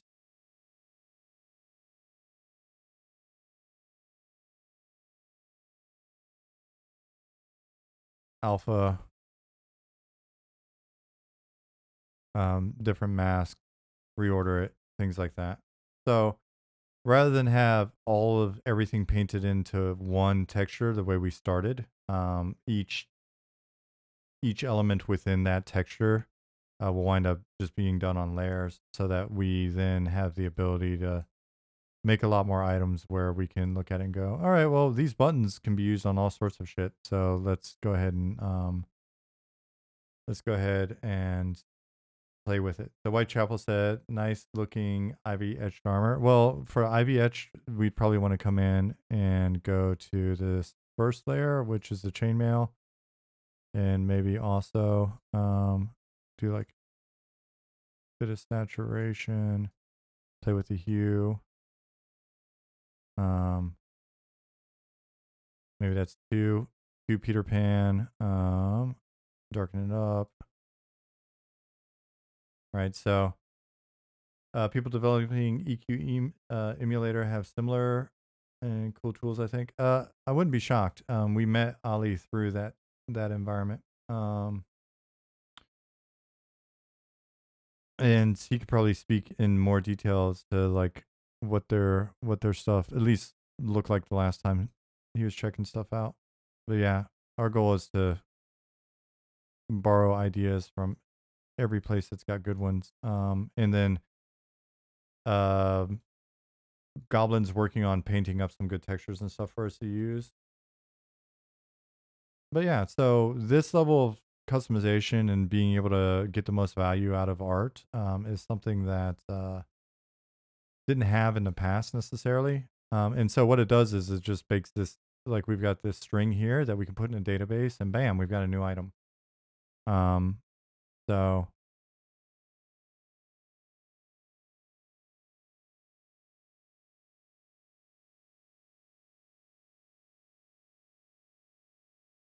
and come up here and go with different hue and go here. Bam, new item. So that type of thing. Essentially, we're going to continue to iterate on making this even easier to use, and then making it easier for us when we're in the database. So, like when we're in here, I'll show you kind of how this goes. Then, sorry, the music's gone for now, but we'll hop back back in game in a minute, and then we'll have music. But then if we go to the item, data here, and then we can see like tunic, and then this isn't all the data that's associated, but you can see here where we put the texture definition in. All right. So, and then okay. Yep. And so that's how it's going to work. And then with newer tools that are maybe a viewer on top of the database. So like if we look at something that's been made for, so we got the zone panel, that's a little different. But that's the tool that we use when we're, I can show you that in a second, but that's when we're doing population and things, we use that. But if we go to database tools and we look at like NPC editor, so then you can see more of a form view for the database itself. That makes things a little bit easier to see, right? So, and this may or may not go web-based at some point. I think Ollie and Keith have talked about it. We've looked at some great tools, like Evercraft Online has a really good tool set on this front as well. And then what you're able to do, whether it be in here or web-based, then we can also have stuff where we'd be able to see like a render of what this item looks like, etc. So pretty cool. It's not necessarily Cold Fusion or anything like that. It's definitely makes it a lot easier for us to make stuff on the design and implementation side. Dark Inside says, good morning. Sorry I've been absent lately. I've been either working or in meetings. No worries. It's always nice when you come back. Are you thinking of adding models for plate armor? Nardhawks asks. So we've got some ideas. I don't know if you've seen the character concept. If you guys aren't in, if you're not in our Discord, you should be. So check out our Discord. And you can find there's a section in there that is our art updates. And if we go to our updates and we look at scrolling up, open original, come here. So there are some bits that we're playing with right now. If you watch Zukin's stream, you can find a link to it here in chat. One of the things that we're looking to do, and I'll show you the bags and other stuff. Let me get that loading up in the background while we do this. We're wanting to keep a pretty simple old school shape with much higher resolution textures and, you know, more detail and just a modern feel to the textures themselves. But as part of that, we've been experimenting with some amount of attachments and sort of additional bits on top. So like if we look at my Necro, I'll get him back in there. I'm saving up for a backpack right now, and as soon as I got enough, you'll be able to see that as well. But you'll see I've got like pouches on my waist and things of that nature that show. And right now, Zukin, if you follow his stream, is modeled very subtly some shoulder pieces in a helmet. And so we're looking at using shoulders as a means of giving the character a little bit more definition beyond just the painted on textures. Though we can use multiple different painted on textures onto something like the shoulders. But if you look here, we've got sort of this area, and then the head area for those listening in has a nice shape language, and then the shoulders, whether it be a shawl or plate or whatever. Can this picture be found on the game's website as well? Yes, it should be. I could have sworn it's up there. And then we'll be updating the website to be a little bit easier to find certain information like this. So if you look, I've got these waist pouches. It'll look even better when the belt is being drawn in. So we're playing with things like that, and the ability to have scrolls and flasks and books and other shit here. And then we've got a nice stiff cape. And then eventually you'll see a backpack. In Breeze, thank you for the follow. Angry Big Games says, what is your team size right now? This very moment, I think we're at, let me confirm this. Go to general. I think we should be at basically 14 people. You know, give or take people's availability. How much cash do I have now? 7 gold. I might, let's go see. I forget how much it costs. I think it's like a plat. A plat plus. And just in case, what do I have to sell? We'll pop in here. We'll sell this and keep some critter bit and sell this cloth, sell this shield. Remember when it was like, so for the first year, it was basically me, Ollie, Nick, Bunny, and some people popped in to help us with a few things and pop back out, you know, based off of either they realize like availability time-wise is like, oh, actually don't have the time, or this isn't my bag or whatever. Okay, so he doesn't want that. Fair enough. But he wanted the other critter bit.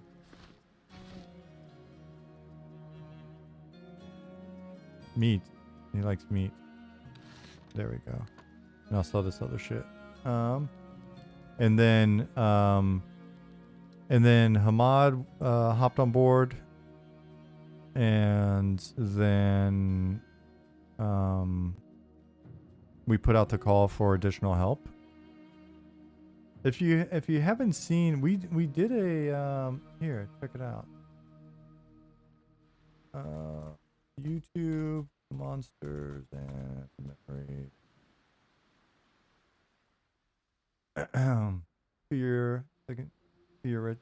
Second year retrospective. Hit pause. Grab the link.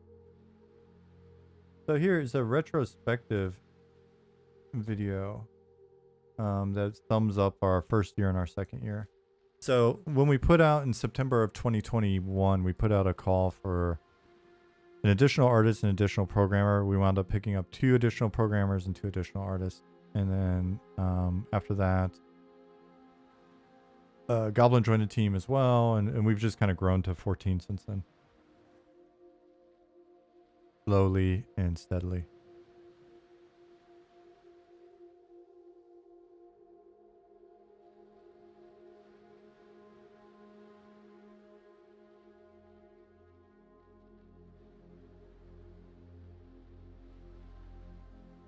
Maybe I can just buy it now. Let's see. Large backpack. Oh, 1.3. There we go. Cool. And so we're gonna give the ability for players to toggle, though we are trying to figure out what would a backpack and a cape look like together. But we want to give players the ability to toggle certain appearance items like this. So let me take this off for now so you don't get all confused. I'm going to sell these sleeves. Not my cape. He doesn't want that. Nothing in my large backpack. Sell these pants. What else we got? Anything? Some food. Got cloth straps, so I'm going to keep them. Will the loincloth be one of those toggleable items? Asking for a friend. So you can just toggle it on? No, you actually have to take your pants off, buddy. If you want to be a freak, you got to commit to being a freak. One of the things we want to do is add 2 layers on our aggro system. And so, new in-game skill, dry cleaning. Nice. So we want to put two layers on aggro, and basically make it so that aggro is not so binary. Like NPC's aware of you and it does its faction check or whatever, and then attacks or whatever it's going to do. But instead there should be another layer, maybe beyond that or prior to that, or maybe it's the same layer but there's a first check and then a condition set and then a second check and then actions rendered. So we've joked about it, but everything we joke about we wind up implementing, I think. So we joked about the idea of if you're running around in your underwear, if you're just that dude, and you run up to the guards, though we'd have to say a check. Missing pants. I think pants is a good place to start. Pants or shirt. So if you run up here, Gardamir might be like, halt, clothe thyself, right? And so he'll tell you to put some clothes on or you're going to incur the wrath of the guards. And you're like, but what happens if I don't have no clothes because I died? Great question. But we are going to probably respawn you in a death shroud like UO. That was Ollie's idea. No pants, no shoes, no service. In all fairness, I still don't have shoes, so.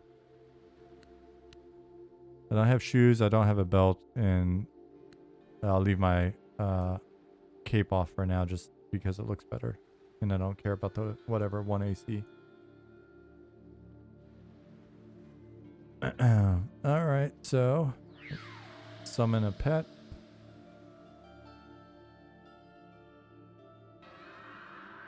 No shoes is just a way to keep the halflings out. It's a fair point.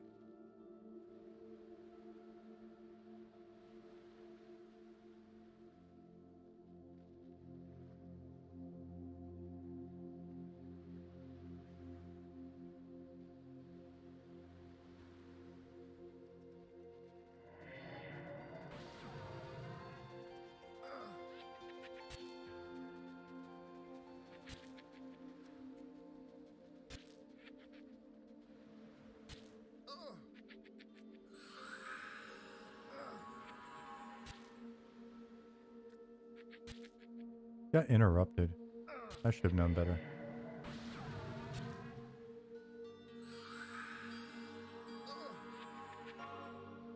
I got a scout on me.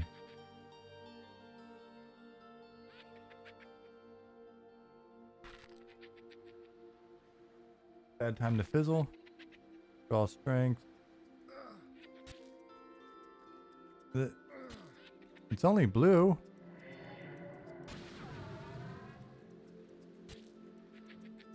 I'm not going to lose aggro anyway, so I might as well go for it. Nice.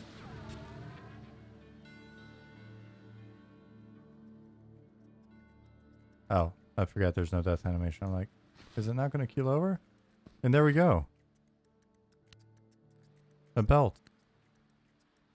Love that sound effect already. I love the sound effects that that Robert's put in. It gives me a lot of Saturday morning vibes.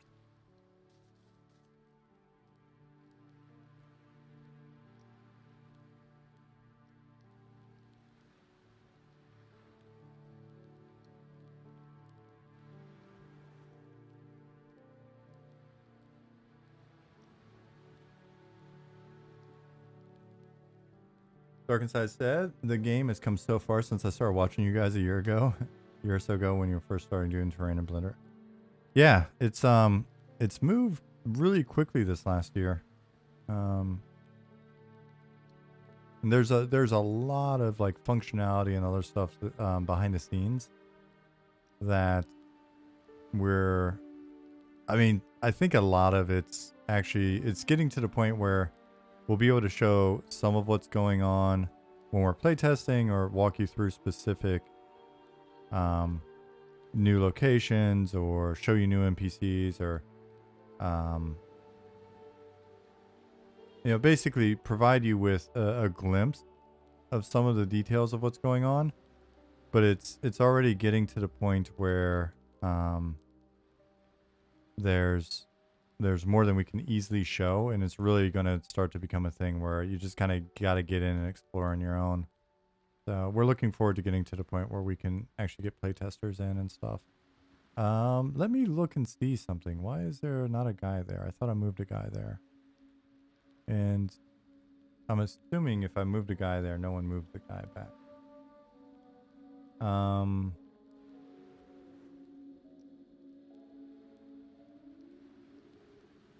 mean, I make that assumption. I think it's more likely that I moved him and then it didn't save properly or whatever. I moved him and yeah, so he should be there. Why are you not there?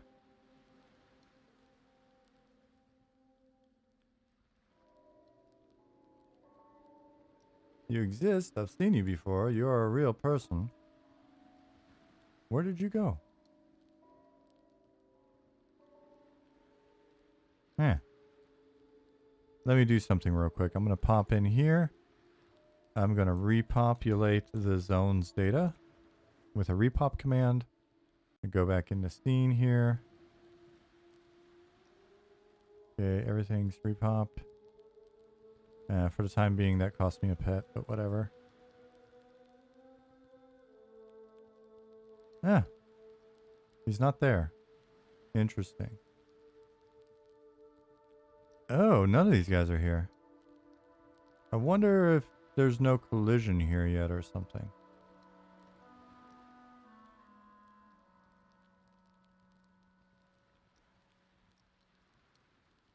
That may be it. I'll have to bug Pattis and see what's going on there.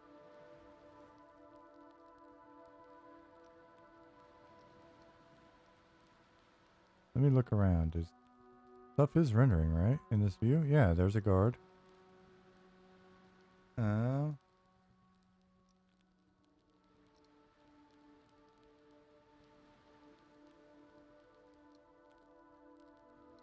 Cool. So, anyway, not important, but it is a bug that I can look into.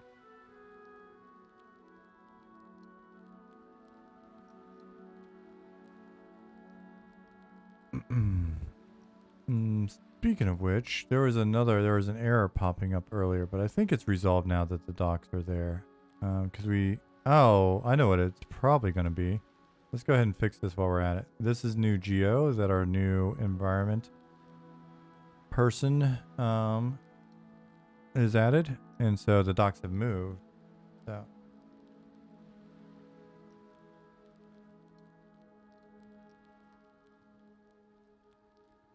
And if there's a building here, well, eventually, when those buildings are sort of get location from position, save that new location for the navigation trainer. Important to have your docs in a row. Yes, John, please leave. Unacceptable. We do not tolerate silly humor in here.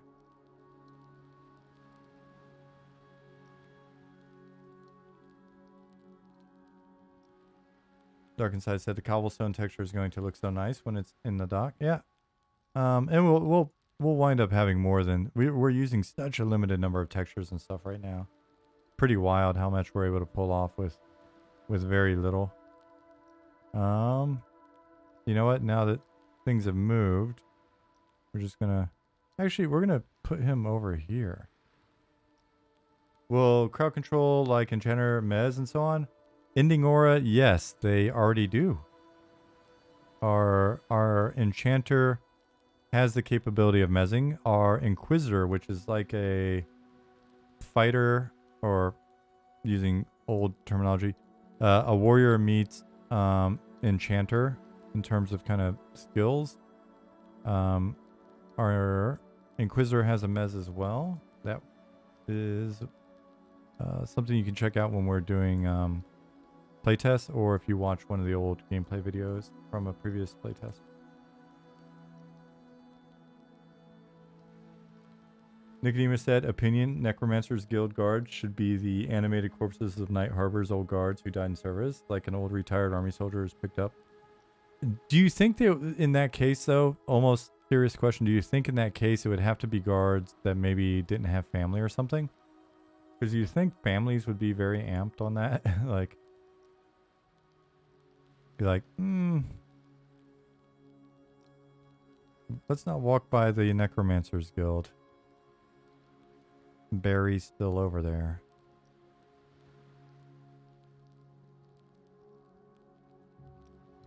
Olgo, you did. How are you?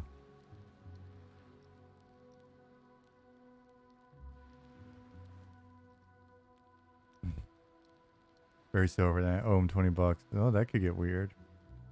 Let's just put this here, and we'll make them face this way for now while that's being worked on. Get position, save location, back to the database. Same thing for this reagent merchant. We'll put them her.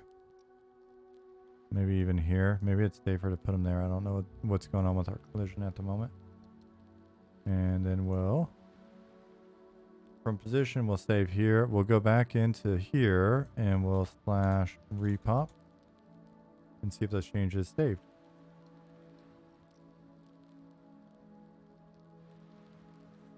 CJack, was my time in Sweden related to the Star Stable role? It was.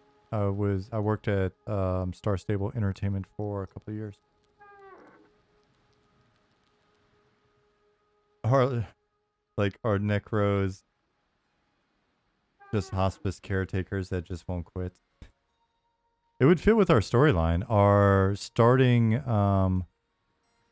our starting cleric and paladin area over here is actually a hospice.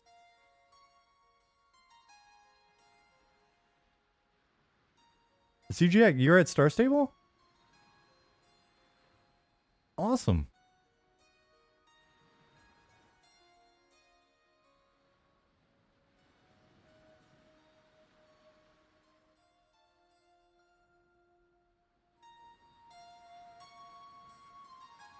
Yeah, the editor was challenging when I was there, and we were hoping to get it improved.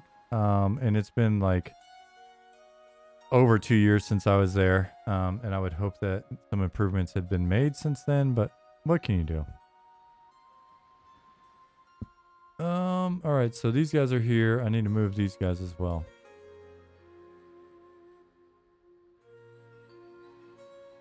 And I'm not seeing anything spawning on these. Let me go. Hey, Droop. And there are no bats here. Interesting. Let me double check. I mean, there's absolutely no way what I'm seeing in here differs from what I'm seeing over here. I don't think, or, oh no, maybe it's a sphere of influence thing. Oh, maybe that's it. Maybe that's it. Maybe I'm just being a dummy. Master Firewall said this isn't Star Wars Galaxies. Well, that's true.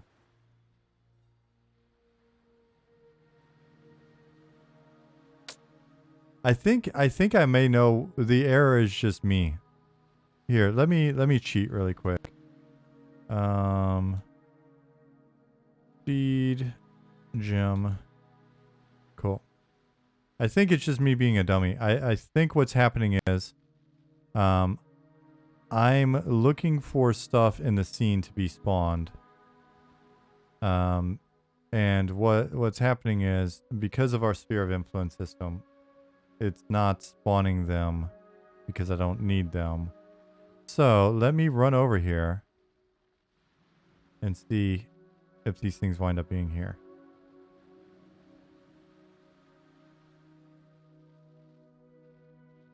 Or I could just be right and they're just not here.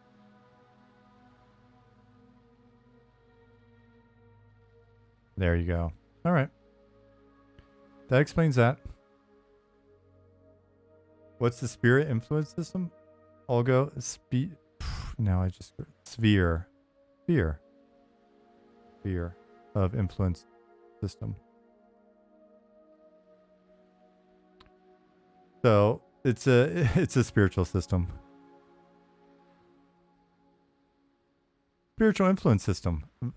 It's a great name for a system. We'll be talking to the team on that one. We do want to do a lot with religions. Luna, if you're out there, don't let me forget. Spiritual influence system. Beer of influence. Not the weekend yet.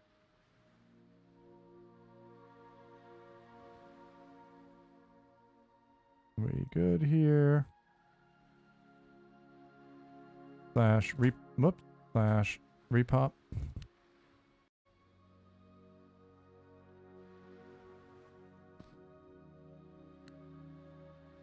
All right, so now this is just a collision problem. So that's fine. That'll be fixed. My job here is done. Let's go back over and see all of the other NPCs that we thought were missing. Oh no, I might die. Okay, I didn't.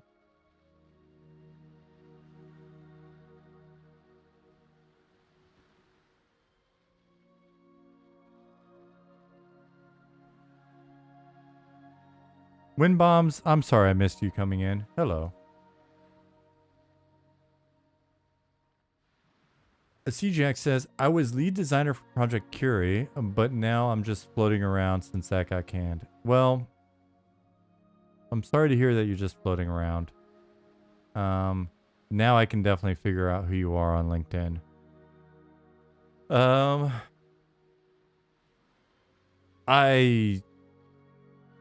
there were some really fun ideas for Project Curie back in the day, but I can't discuss any of that here because I don't want to break confidence or NDA.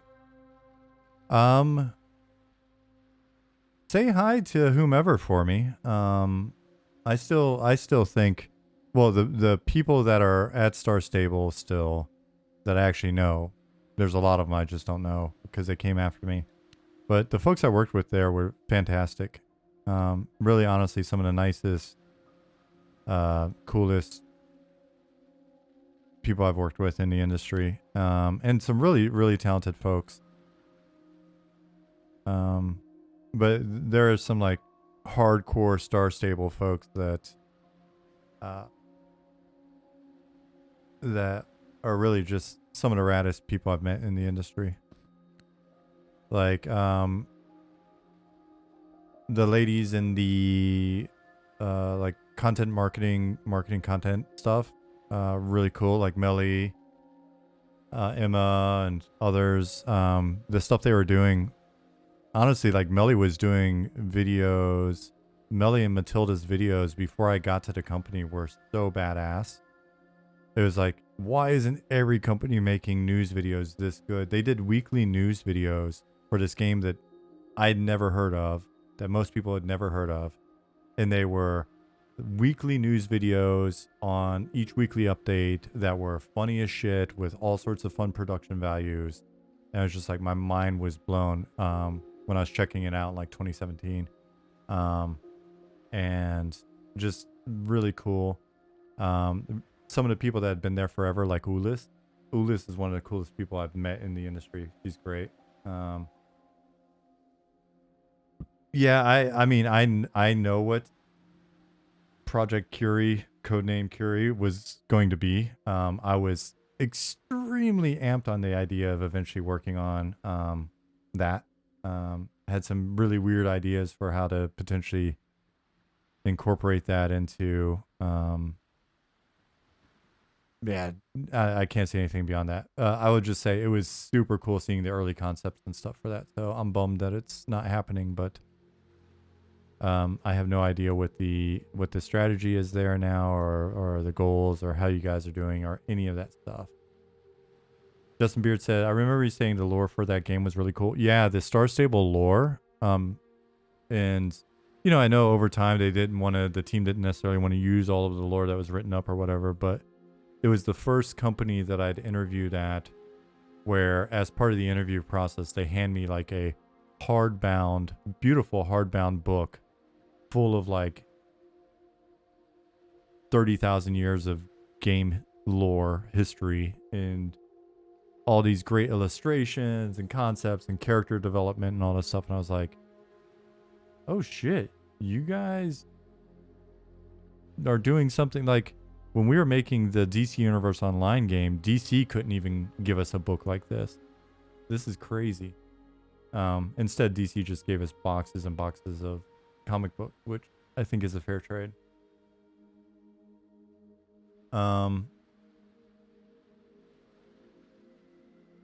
Yeah, so it's a really great team. Really talented people. Really, at the time, it was it was the most pleasant environment I've ever worked in, with some of the most fun just sort of times that I've had on a team, in terms of just people being cool, and you know, when you're at the company, it's just a great vibe. So lots of love for Star Stable, despite leaving.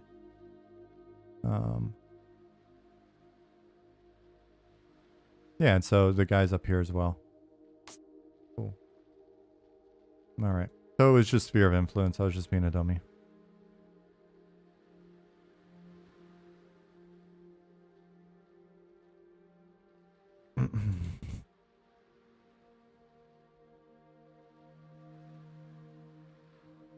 I would say, honestly, I would say Star Stable is probably one of the few companies that,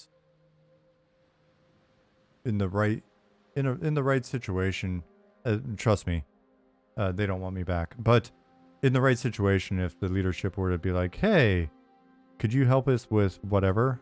If there's ever opportunity to do anything to provide assistance to that company in some way, not even looking for cash or whatever, just to make them more successful, I would be down just because it was that like nice of an environment and that sort of like cool of a company to be able to work with.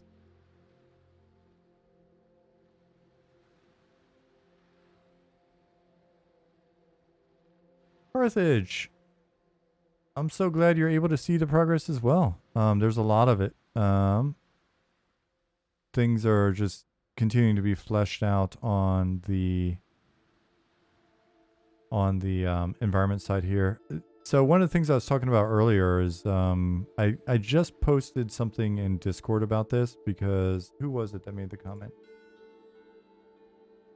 Let me go in the game feedback channel. I think it's IJR. It mentioned just watch Sean's VOD from yesterday, and I have to say the interactables and mud systems are really cool. I think it really makes the world interesting and makes you look around as opposed to static levels where people just run through them. And so I posted a response there. And basically, our new system that we're using, you see it.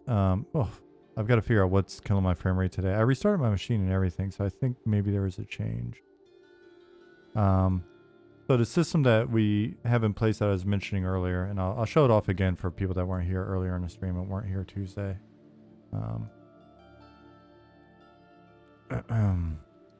So we're really leaning into the RPG part of MMORPG. Olga, just be, I guess, just be disappointed and then hopeful that a new project similar to it happens one day.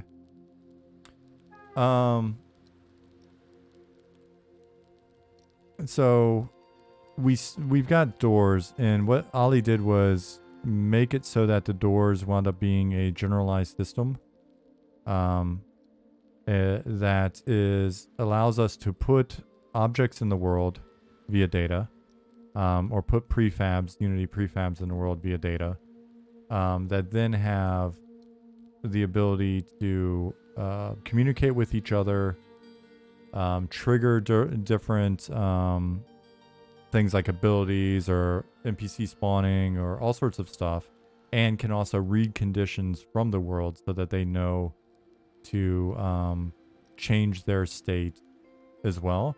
So like these doors are openable right now, and it gives a little emote. Door to the city opens. I think there may be a cooldown. Yeah. All right. So spammy at the moment. Won't say it like this, but that does that. And so when I click on either of these doors, it talks to the other door, and then it opens, and then after a bit of time, it shuts. That's what's going on. Yeah, I'm not shutting it. It emotes. When the sun comes up, when it becomes daytime, which is going to be in a bit, but I can force it if necessary. There's basically a condition is set, it's daytime, the doors know to open and stay locked and uninteractable. One of the things that I'd experimented with the day that Ollie was like, hey, I've actually made a system with our doors that does a better job, is we were in a dark room in a dungeon, and we had joked about wouldn't it be cool to be able to put up our torches to light up the room. So I'm carrying a torch right now.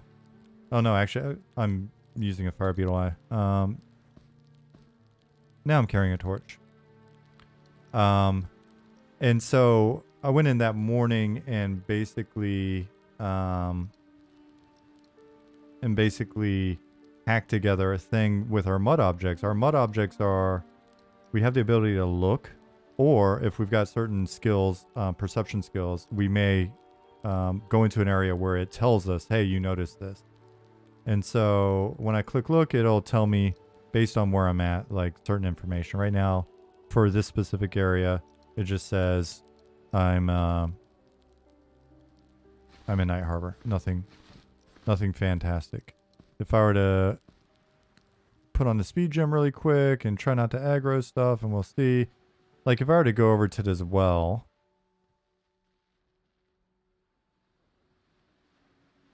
I could look and I see there's a well nearby, and I could inspect the well, right? And it says you notice some moss growing on the rim of the well, which now that that's been fixed, I should be able to make it so that you only notice the moss maybe during the day or at night, either one. And so that was the original system. All Classics Gaming, hello. So using that, I did a hacky thing where you notice a thing on the wall, and you can then interact with it and give it a torch, and or if you have a torch, it spawns a hacky torch NPC that I made. Anyways, Ollie put this in, which is essentially, it's a door still, right? We still get like a door message. It's locked. You're not holding a key. But what that's telling me is, and that'll be fixed later, it's a, and this likely will have a mud object nearby or associated with it where it's like, if you look at it, you notice an empty torch holder. And so it gives you some context. Now, if I take my torch and stick it in there, the torch leaves my inventory and is now being used here. And after a certain amount of time, it will actually, burn out, and then we have to put new ones in. What we can do with the same system is we can put torches in these slots, but in theory, if we had a magic torch and we put it in there, something different may happen. Or if we had 3 magic torches and we put filled all 3 torch slots with magic torch, maybe it summons something, that kind of thing. Mud is, in multi-user dungeon, because it was kind of an easy throwback to like, we're using text-based adventure commands within a 3D game, so that we can get more, like you just saw with the well. But that's super easy for me to make. I can go in and using our database, super simple. I can go and make a mud action, right? And so you see all these different mud actions where if you inspect a plaque on a statue, right? So in this one in Wormsbane that Nick put in, there's a statue. If you look at the statue, you'll notice there's a plaque on the statue. If you inspect the plaque, you'll get this inscription that you can read. And from that, we can give you items, we can fire off abilities, we can unlock things, we can do all sorts of shit. And then with the,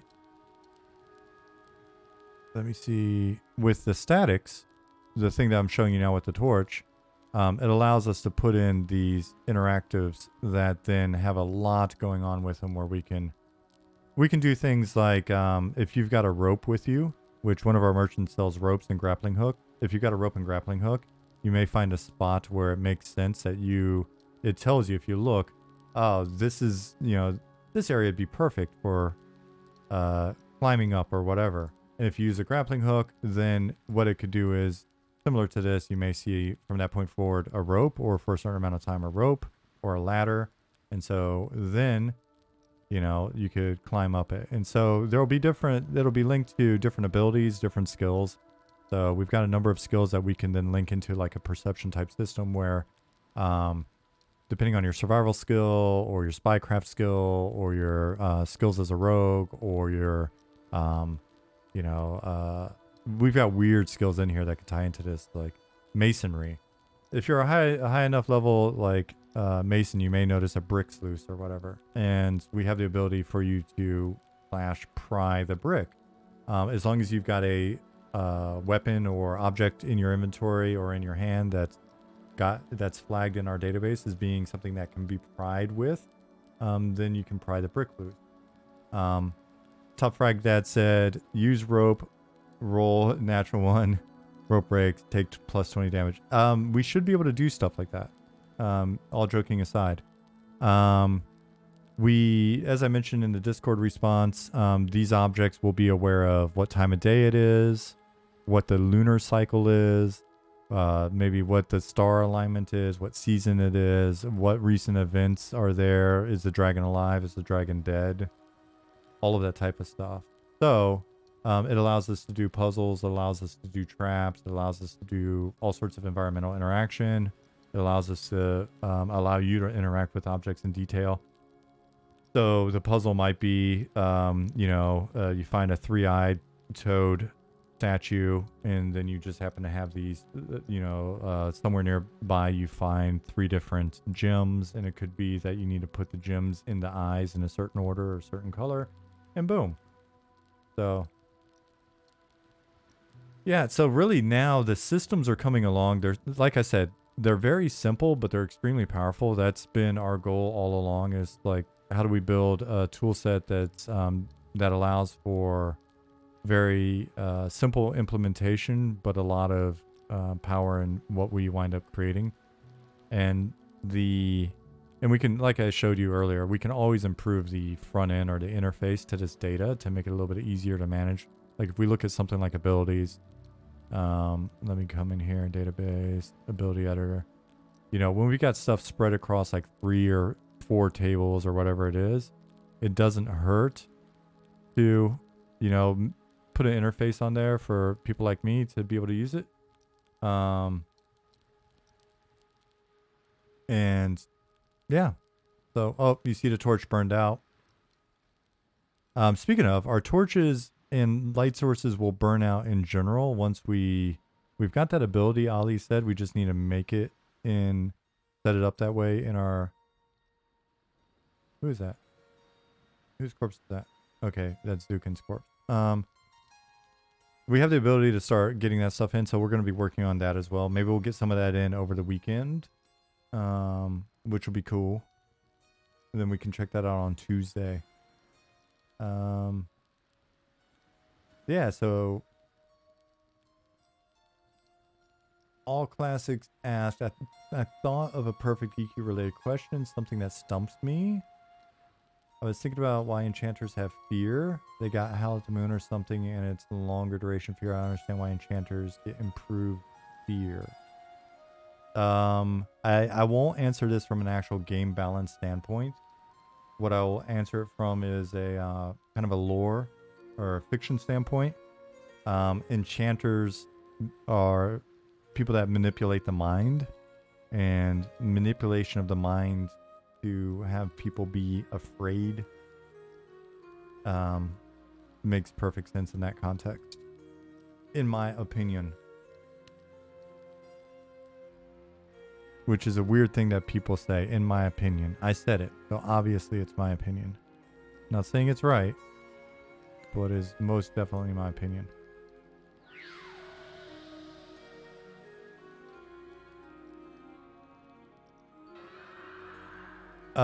Those of you that did not see Tuesday's session, if you want to skim through that on YouTube, here we post everything from YouTube. Oh shit, I need to post it to YouTube. All right, fair point.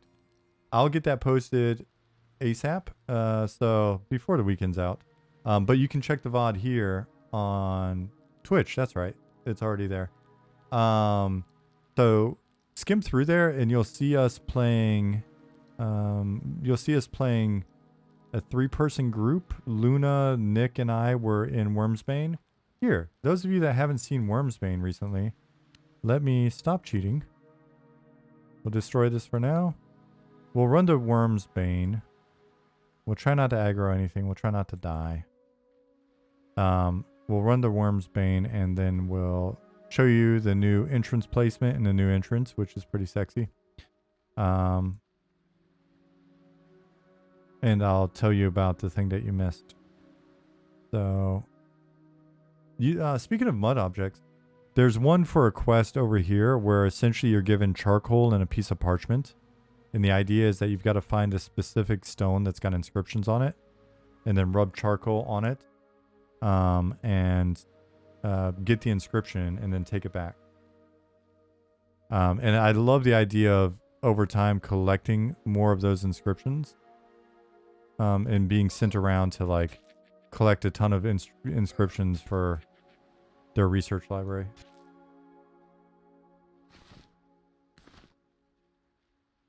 What is my role / title within the project? Not a big fan of titles, really. The glowy things are resource nodes. So I don't know if I still have an pickaxe. If I had a pickaxe, I could show you. I guess I could summon one, but little placeholder art. Or is it such a small team that everyone is in everything? So everyone flexes into different areas. We're pretty cool with everybody kind of being participatory and giving feedback. Each person kind of has their sector that they own, though, like Zukin's characters and Pattis's environments. And now that we've added a second environment person, essentially Baloo or Angola or Simon, whatever he wants to go by, is working with Pattis. But at the end of the day, Pattis has been in first, and he gets to make the call on environment stuff. And we do that for each thing. Yeah, Pattis owns that person as well. Welcome to the team. You're now owned.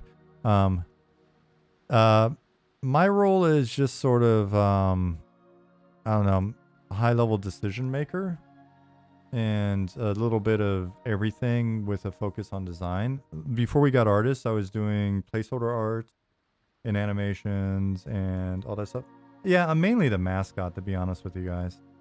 I'm the front man. I'm just here to show you other people's work for the most part. And if the team gets kind of stumped, if they're like, should it be red or should it be blue, and they can't come up with like the perfect answer, then I get to pick. So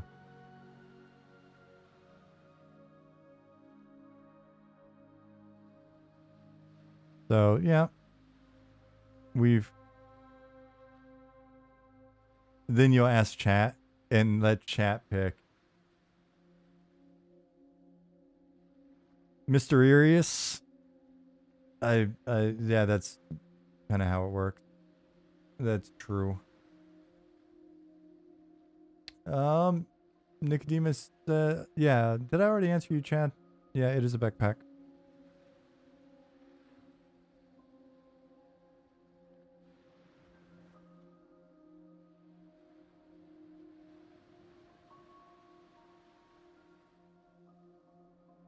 So this is our first just iteration of getting our attachments going.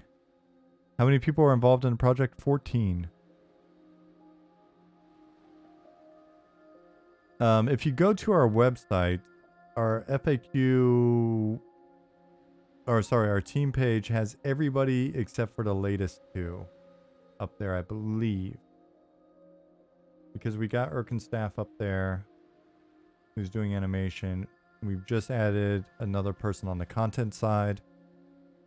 She joined us last week, and another person on the environment side. He joined us last week.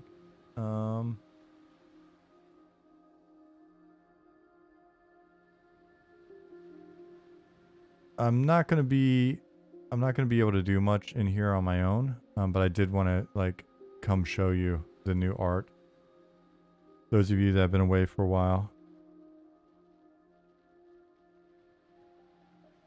And again, if you're really new to this, if you don't know what we're doing, check out the website link above, monstersandmemories.com. Hop into our Discord. We do a lot of discussion when we're not streaming. We're typically responding to questions and stuff like that. So you can check that out there. If you're here, you haven't seen my stream before, don't necessarily know who I am, but you know about EverQuest and you like EverQuest, check out these VODs. I've got like close to 60 hours of interviews with former EverQuest members. We've got a mailing list.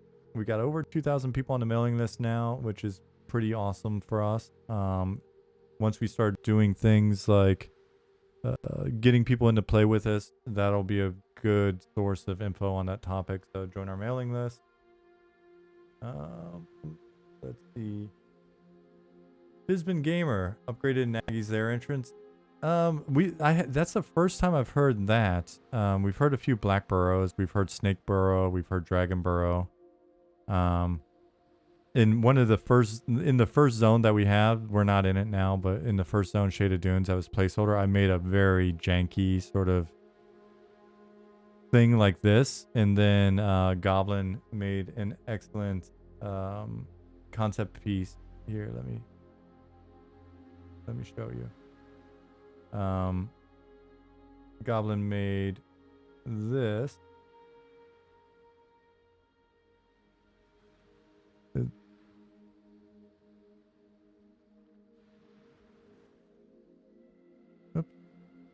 And then we made it for realsies.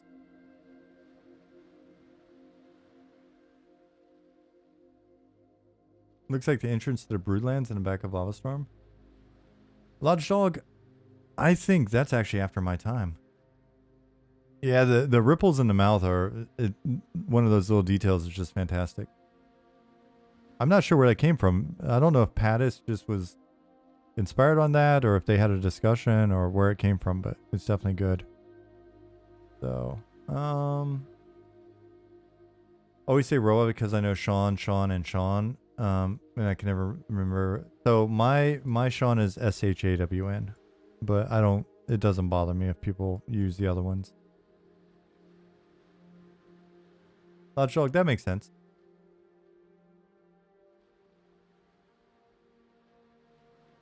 And I'm sure we've discussed it in one of those like past interviews or on the stream and stuff. It's just when I'm streaming, my memory is horrible. So areas of focus for the next bit, we've got a lot of placeholder zones blocked out. I think we've probably got like 11 or 12 just sort of gray box placeholder zones, and by gray box I mean primarily brown. So we're working now. Shaded Dunes over there was the original zone that we worked in. And since then, we've been focusing on building up the city. Oh, I hear the doors just opened. And so we're working on fleshing out Night Harbor and the Noob Yard. And then we'll clean up the transition into Shaded Dunes. So when you out-level the Noob Yard and Wormsbane Tomb, you can get there. Check out some of those camps and stuff. We've got an underground zone that's part of our deep regions, so we're going to have a lot of zones that are just kind of like outdoor zones, but they're underground, so you can move along that way and find cities and dungeons and stuff underground as well. So we have one of those zones called Deep Dunes for the time being, and we don't really shut off that much lately just because we're usually so busy out here. Important question. Will running the edge of the zone be relatively safe, or are we questioning it? It'll be relatively safe. I mean, we'll mix it up a bit, right? Like, I think if you look at something like Lesser Fate Arc in EQ, you can zone line that all the way until you hit that one camp of like Dark Elves and something else, right? So it'll be about like that.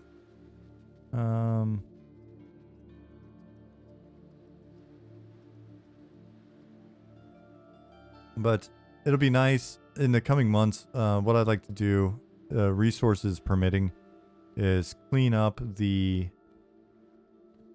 transition into Shaded Dunes. Here, I'll run down there so I can zone into it for those of you that haven't seen us zone yet. So clean up the transition into Shaded Dunes. Make sure the content feels good. And then that'll allow you to level past. Like, I'm only level 3 right now. Yeah. So I want to get to a point where I've out-leveled all of the content that we have here. So it's really forcing me to think about where we're going next in here. And he's not aggro. Okay. And then work your way through Shaded Dunes into Fallen Pass, which I know Pattis is excited about working on, and then up into that old fortress overlooking things up there, which is Fallen Watch.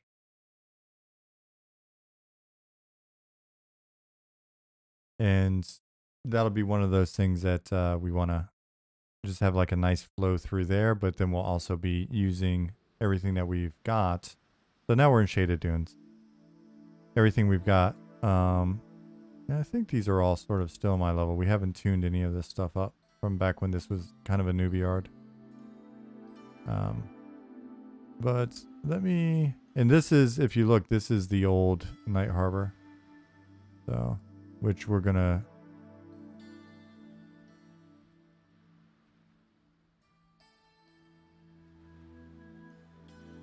this is what it looked like a year ago.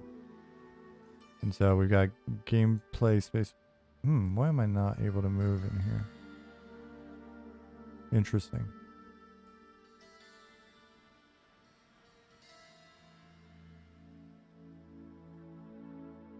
And here, if I go to this, you can see my old entrance from back in the day, and that takes you into Fallen Pass zone. That that big area goes into Vale of Zintar. So this was the first zone that we ever worked on, and it's just kind of sitting over there now.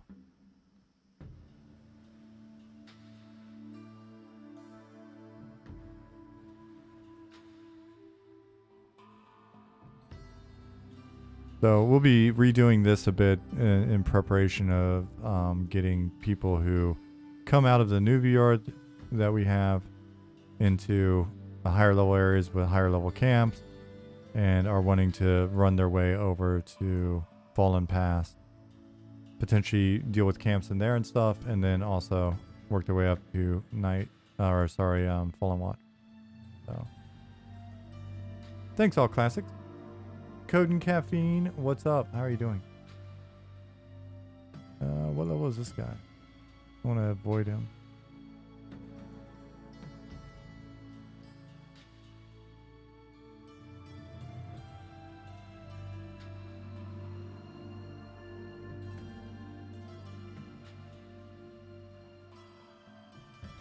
Code and Caffeine said, I had someone ask me yesterday if I'd heard of Eminem, and I was like, why, yes, I have. It's great. That's badass. It's nice to know the word's getting out. We've got a lot of work to do, but it's fun having people in here, just kind of participating in the journey.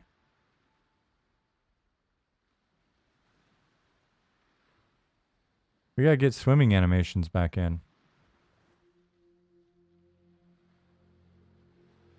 It is not EQ water.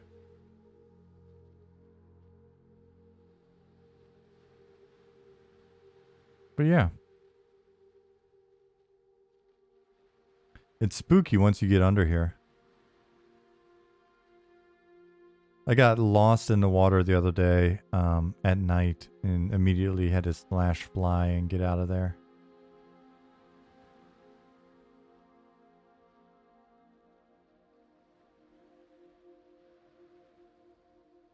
So, Zone Night Harbor.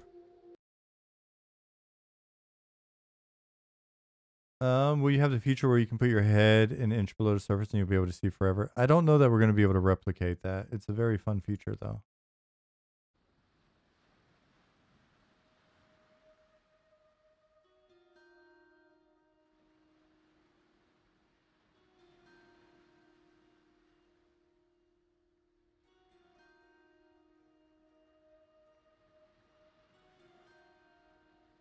Starful Goose, thank you. Nice to meet you, too. The water and underwater effects are gorgeous. They're really nice. They came with us. John brought those with us.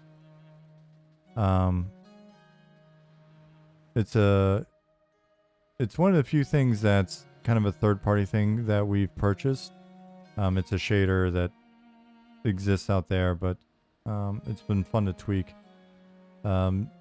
John, one of the programmers on our team, has a few indie games of his own under his belt. His most recent one that came out is a game called Salt, S-A-L-T 2, and it's a seafaring, it's a seafaring exploration game. I think how did he say it was described once?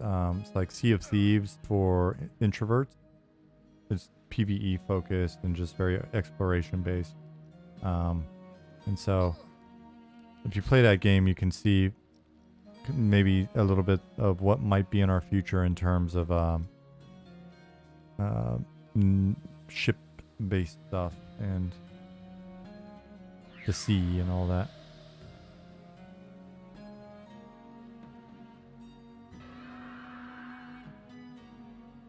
So Zukin, I was just catching up on his stream before I started my stream. Zukin's been working on spell effects. There's some really nice stuff coming along there.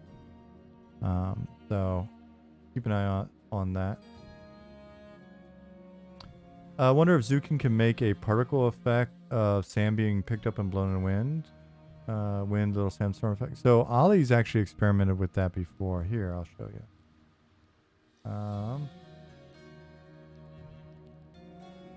D said, "Whoa, that's crazy." My brother was trying to get me to play Salt because he loved it. Really cool. He's on the team. Yeah, it's we've been very fortunate to meet a lot of really cool people. I've played a bit of Salt too, and it's pretty rad. It's one of those things where, again, I wish I had more time. I was having to ration my time with Salt too. I was having to like give myself only 1 hour and then promise I was going to log out after an hour. So let me find my video section on a loving robot.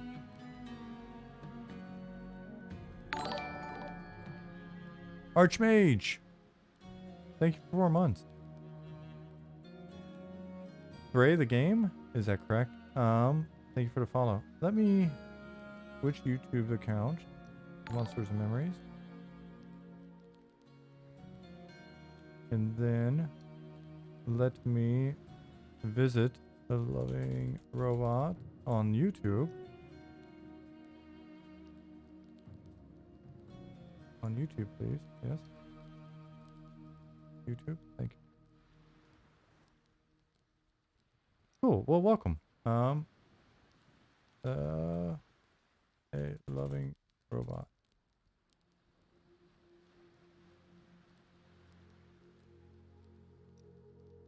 And now let me find the right video. All of that for this.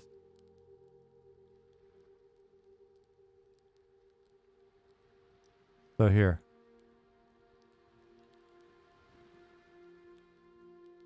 Dust storm.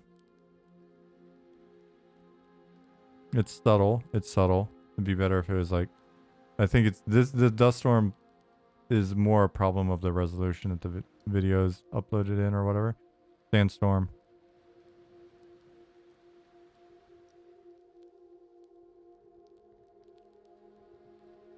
Yeah. So conceptually it exists, Nicodemus. It's just we need to get it in and play around and optimize it and add it to our weather system. Trust me, it's on Ollie's list. Right now, I can pull the lever of dampness and you can see some rain and it can further impact my frame rate. I have no idea what's going on with my frame rate today, but it'll be something that we explore.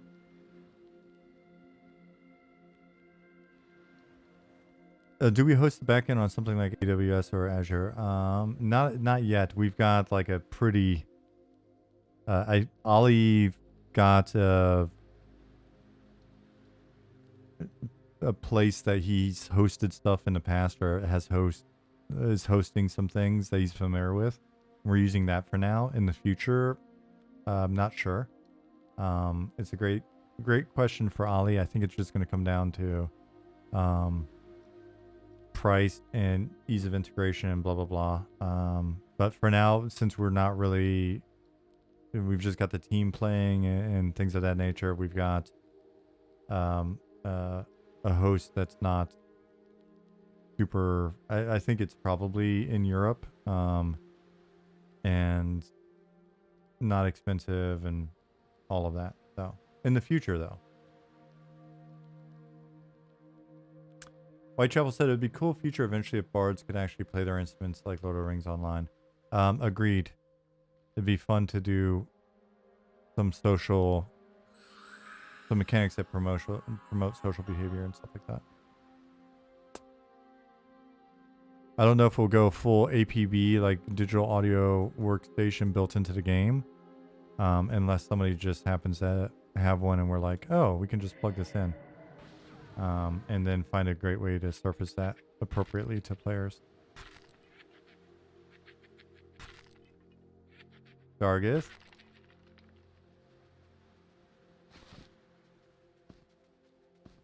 That's funny. I would not expect that kind of humor from you, Dargis. Too risque.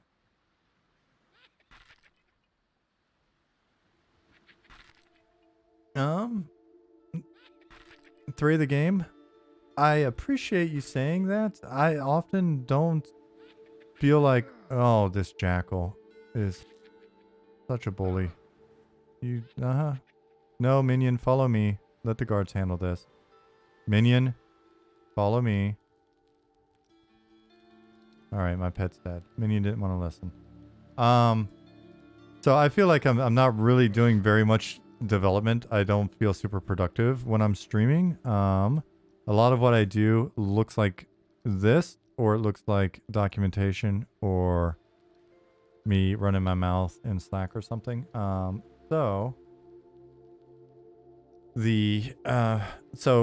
Sometimes I'll sit down and I'll have some specific tasks that I've planned out in advance to be able to show you guys and do. But a lot of times what I'm doing is just showing off other people's work and progress to date and answering questions. But if you enjoy that, I appreciate it. Dargis said, I'm a bit wound up today. Just met with my boss to tell him I'm considering leaving. How was that? How was that reaction? Was your boss like, yeah, that makes sense?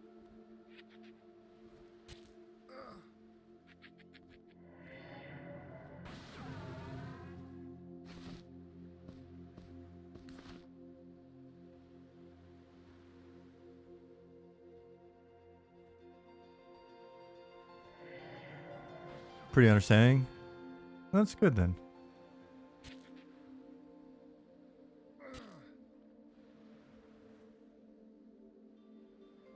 I would say that I can't give you any financial, medical, or legal advice, and I probably shouldn't give you any work advice.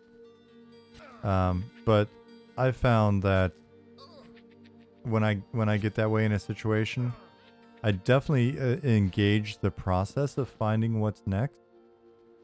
Right? Because I think everybody should do that. Even if you're happy at your job, look around every once in a while. Frame it appropriately. Don't just hop into a grass is always greener type scenario. To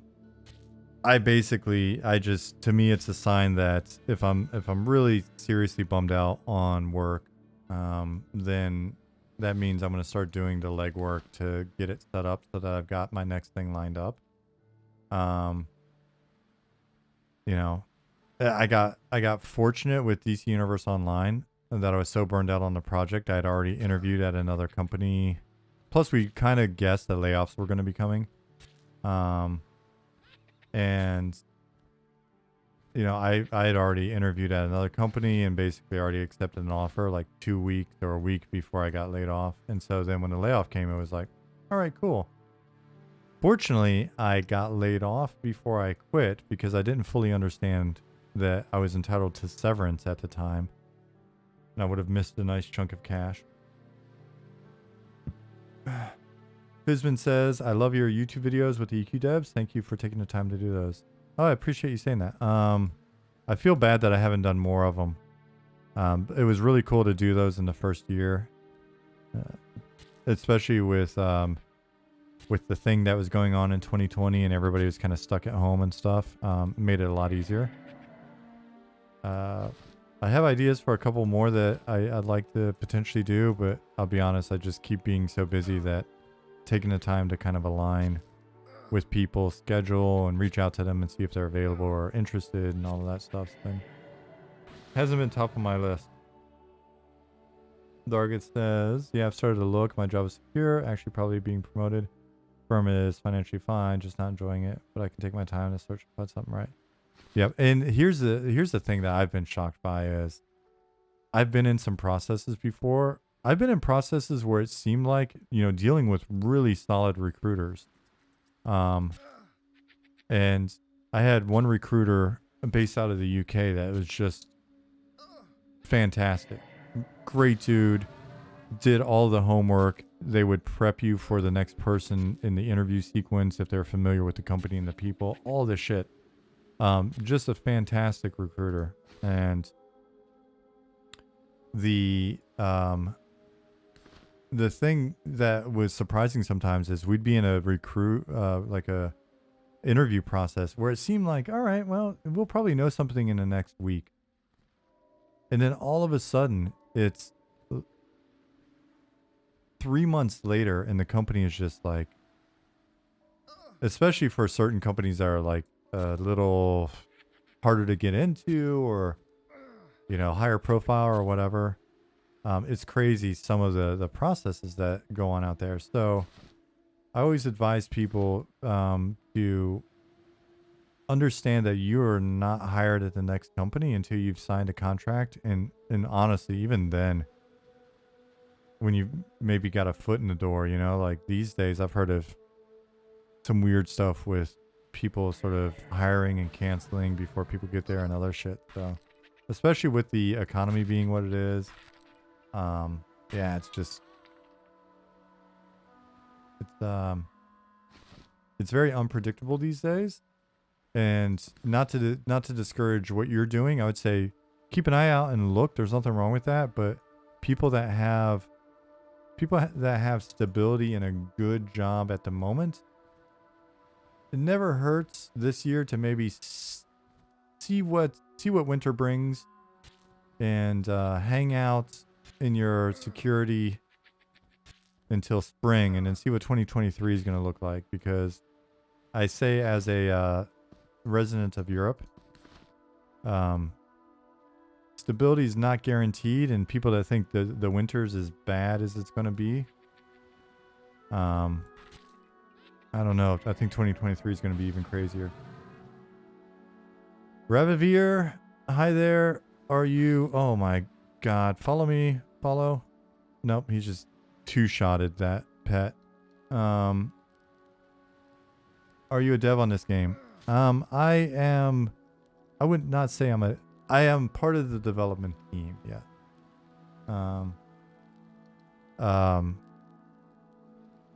But I am not a programmer, if that's what you mean by dev. Some people mean, when they say dev, they mean programmer, and that is not me.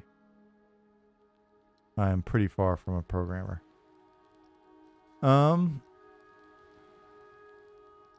Yeah, so we've got 4 programmers now. I always say 3, but I mean 4. Because we've got a new addition. So sorry, 4th programmer, that I've left you out earlier in the stream. I feel bad now. Shit. So there are 14 of us. 4 people are programming people. Ali. Let me use in like Discord names. So we've got Ali, that's still his name. Jim Fogg, the Pilgrim One, and Keith G are programmers. If you're in our Discord and you have questions, they would be the ones that will probably be answering them. 14? That's great. Yeah, we're extremely fortunate.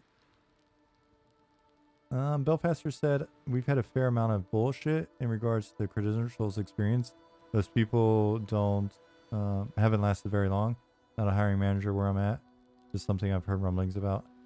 Yeah, I mean, there's a whole other thing. So I tend to think like if you're the hiree, then yeah, consider the ball in your court though. When you've got a signed contract, the door should shut as soon as the sun goes down.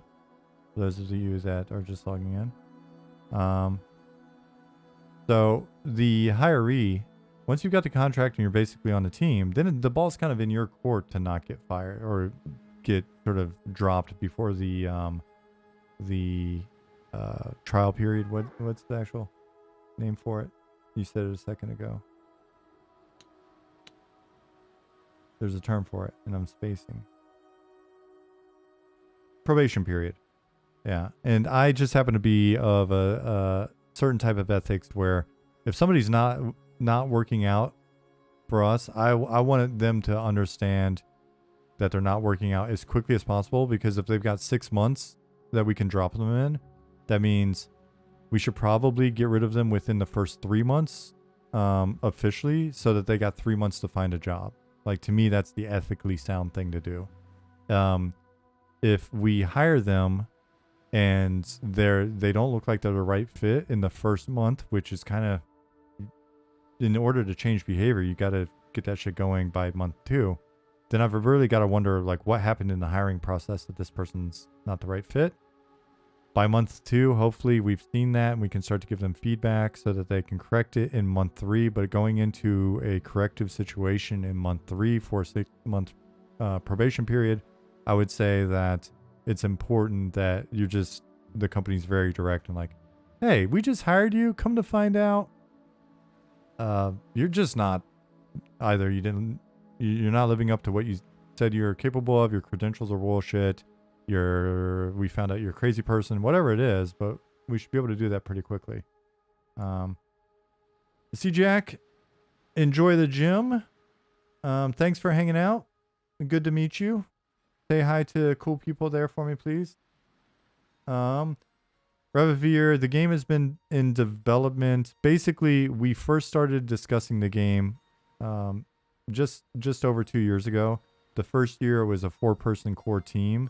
We were mainly just kind of talking design and working on foundational tech, with us doing very placeholder art. And then year 2, we got artists on board and more programmers and everything else. So, if you want an overview of what the last 2 years have entailed, check out our YouTube. We just made a 2-year retrospective video that's up, and it walks you through exactly how we grew the team and stuff.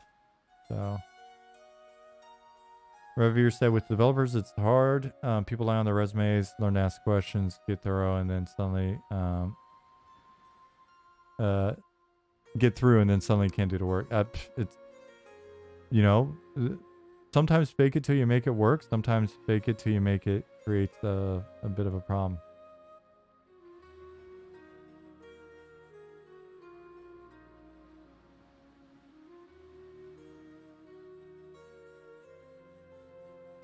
Nick Demas said, there's definitely one set of skills to get a job, which is different than a set of skills you need to keep a job. Yeah, that's fair. Some people interview really well.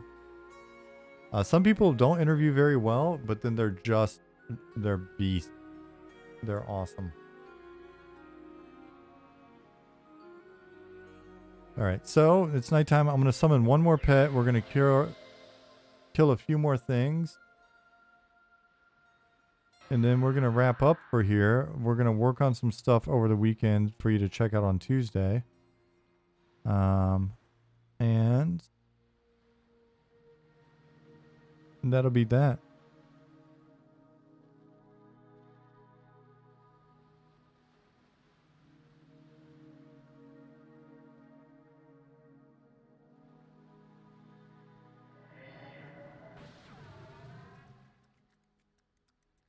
Oh, I forgot they were social. How dare I forget this about the Beatles.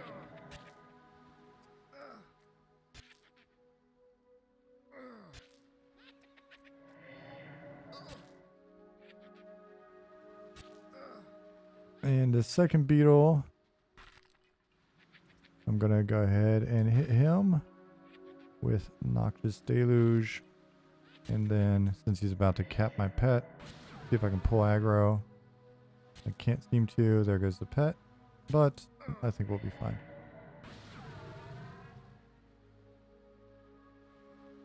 And let's loot him.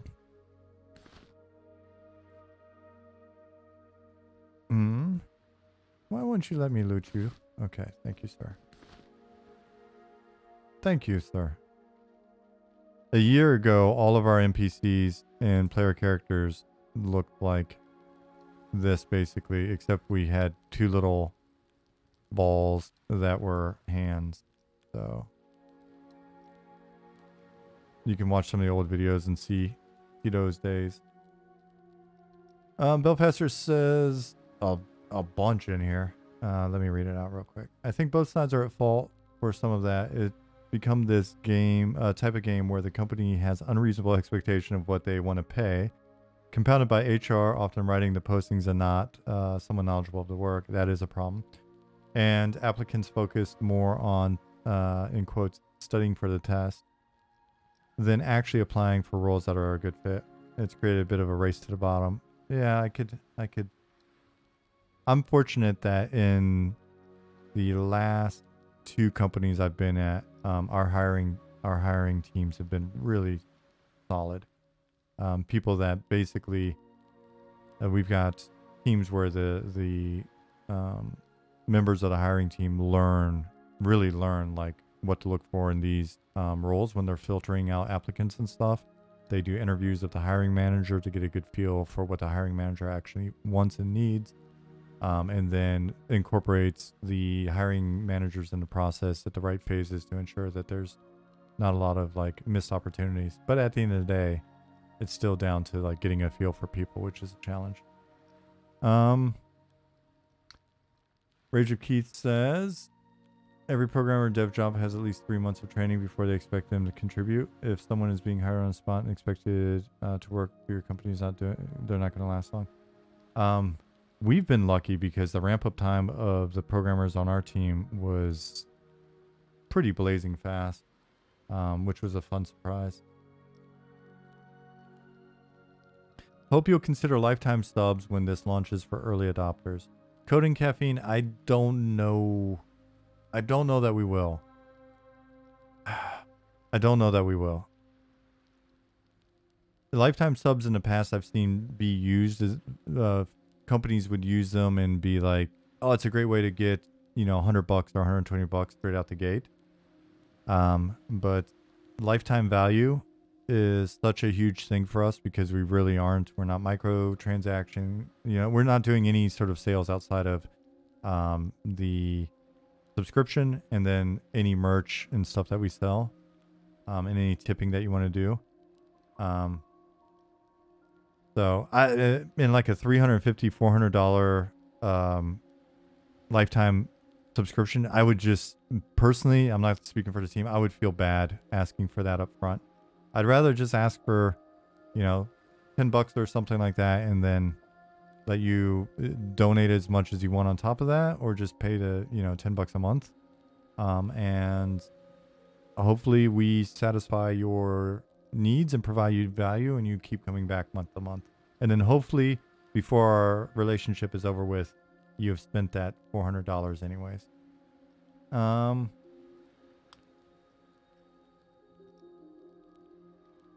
Did the pet just despawn on death? Maybe let it go through death animations. Player get a lower grade bone chips from. Nicodemus, that may not be a bad idea. We'd have to see what that would entail. Don't let us forget that one.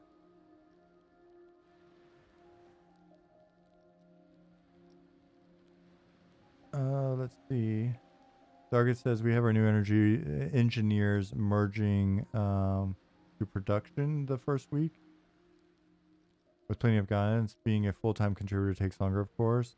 But we try to get people involved quickly. More for their benefit than ours. Because we trust them and let them learn by doing. Nice.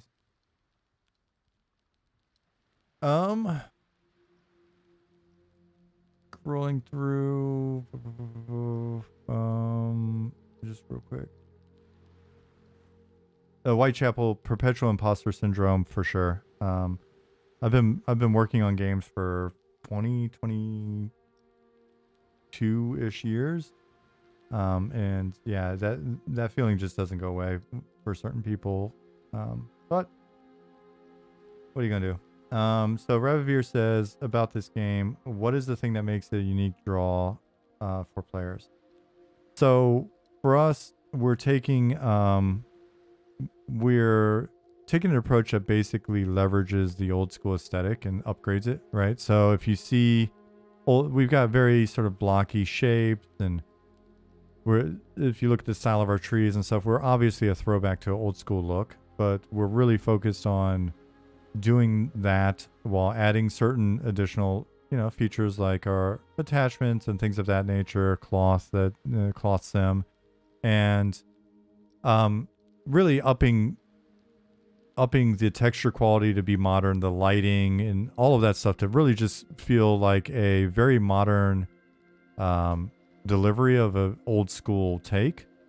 And that also trickles down into the design as well. So there's a lot of stuff that's changed with MMOs over the last 20 plus years, where we've added quality of life improvements and accessibility features. Not accessibility features as in like you get motion sick or you're colorblind or whatever, but we made the game more accessible to people that maybe want a much more casual experience. And what we're doing is just going back to the old design that we're intentionally picking a route that we know is a little bit more hardcore in certain areas. There's a little bit more friction in other areas. But what it's meant to do is reinvigorate the need to be social as a gamer.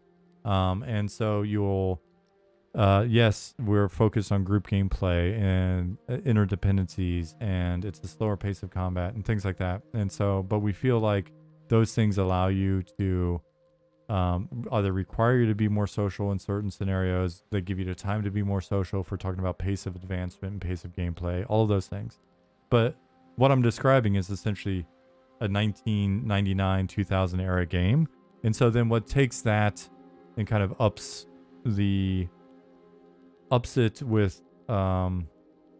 a way that's similar to art with regards to now what we're doing is we're taking those old sort of emphasized game features like factions and religion, and we're doing a lot of stuff with like interaction with the world that at the earlier sort of portion of the stream we're talking about the fact that when you interact with objects, you'll do it in a way that's very much like a text-based adventure.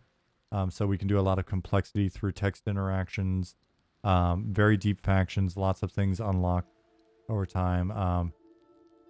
We've designed our systems and our tools and our content to allow us to, put in things like make it's a lot easier for us to essentially deliver the game that we think the people that made the original MMOs thought they were making, right? They went from text-based MUDs where there's a ton of interaction and tons of opportunity to be social, and then made the first MMOs.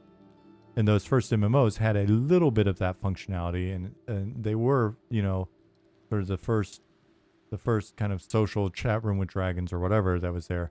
What we want to do is go back, and much like the art, where it's like, I wonder if the artists in 1998 thought that it would look like this when they were making it, but were limited by the technology at the time. The same thing is going to be true for the gameplay and interactions, where it's, the ability to, I think I showed this earlier, and it's a little thing, but again, I think these add up. Whoops. Not cast. SI torch. Right. The ability to, where did it go? Thanks for all you do, sir. Nicodemus, thank you. And thank you for, it's been 13 months already. Shit. Thank you for re-upping. Definitely appreciate the support. And thank you for just participating in chat and in Discord so much and giving us all sorts of wonderful art to look at and stuff like that. But yeah, so little things like this torch holder in the world is it's a simple thing, but it's the same tech that's driving our elevator over there. It's the same thing that's driving the switch that turns on the rain or our doors or whatever. We want to be able to, through our MUD interactions or our text-based object interactions, or through things like these statics, make it so that you can do something like a more interesting interaction with the environment through text, but it still requires you to have an item, right? And so here, when I click my torch that's in my hand, that's from my inventory, on this particular static that's a torch holder, then, it's used. It's put in there. It's not like it's I mouse over this and it's just a wheel that I click and it shows me a timer and it goes, oh, some shit happened, right? And it's the same interaction no matter what, with a different aesthetic. Instead, rather than be super art heavy, we want to be interaction heavy. And so when this happened, when we put this torch in place, on the design side, we've set up our system so it's fairly easy for us to spawn a monster, right? Like in theory, now that this is illuminated, some bandits can see me and they come running over if we want to. This could unlock a secret door. It could give me an item in return, like a key could drop out of it or whatever, right? So what we want to do is just focus on upping the level of interactivity, even if it's a different fidelity than today's games. So more text-based, or the art's a little simpler. And focus on the social aspects, focus on creating a sense of place, giving you more things to invest in. So things like housing, eventually housing will morph into our ships and other stuff. Really focus on mystery and exploration, make the game a lot deeper. Make it so that you never know if you found all the, it is open world. It does not have a linear story. The story is whatever the story of the players' lives turns out to be. There will be plenty of characters and quests and side stories, but we're not like a quest-driven game. And we're not trying to get you to play our, we're not trying to get you to play our novel. We're trying to create a nice world for you to explore. And so, yeah, that's the not so brief summary. I haven't done that in a while, so people that are maybe new here, it's for their benefit as well. You guys are about 2 years in. You ask, do you have a timeline for when players will actually be able to get in play? We want to get outsiders in and playing with us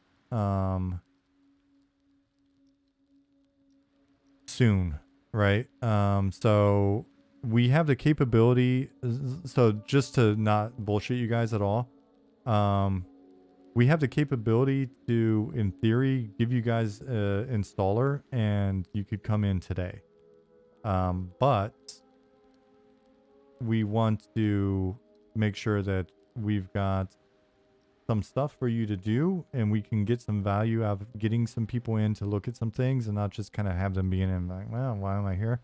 And so we're preparing over the next month or so to try to get the first non-team members, outsiders in with us before end of year, and then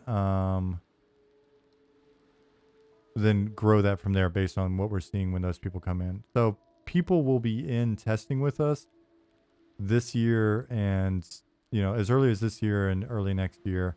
When do we get it to a point where we feel comfortable getting people in and playing? We're going to be figuring that out over the coming months.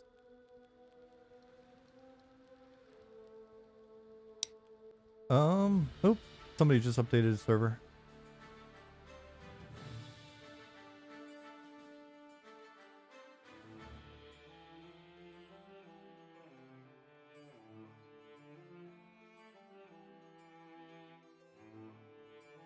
Oh, you said that. Okay. Gary said that earlier. Hey, Gary. Jim Fogg is Gary. So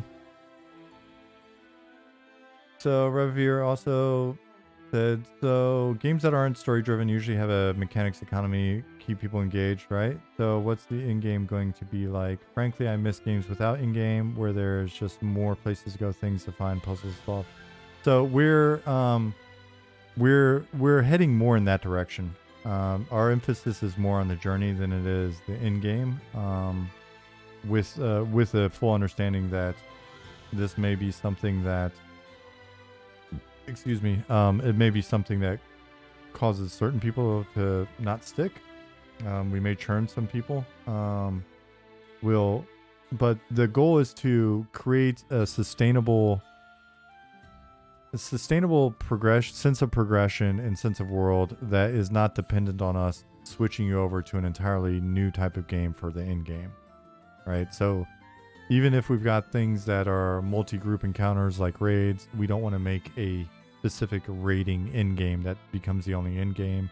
We don't want to switch you to PvP. We don't want to throw you into some other system. We'd rather you make an alt than have it just be some new game at the end game. Revere said, in spirit of old style games, these guys just launched this month, Embers of Drift. Yeah, I want to check that out. I tried to get in. I tried to get in yesterday, but I wasn't able to give them my money. So I'm gonna try again this. I'm gonna try again this weekend to get in and play a little bit of Embers. If we can figure out what's going on with paying them. Are we finally going to get a game where in-game gear can be crafted? Yeah, I mean that's definitely on the book.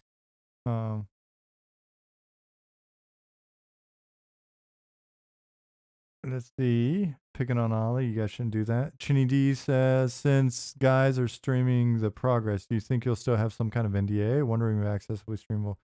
Yeah, we're not going to have an NDA. If people are playing a game, they can stream it or talk about it or whatever. I mean, we've been showing you.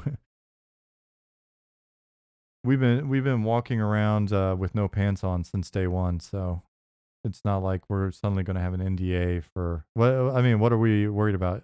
Like, if shit's breaking, you see it when I'm streaming or when Zukin's streaming or Pattis or anybody else, right? Like, we're not.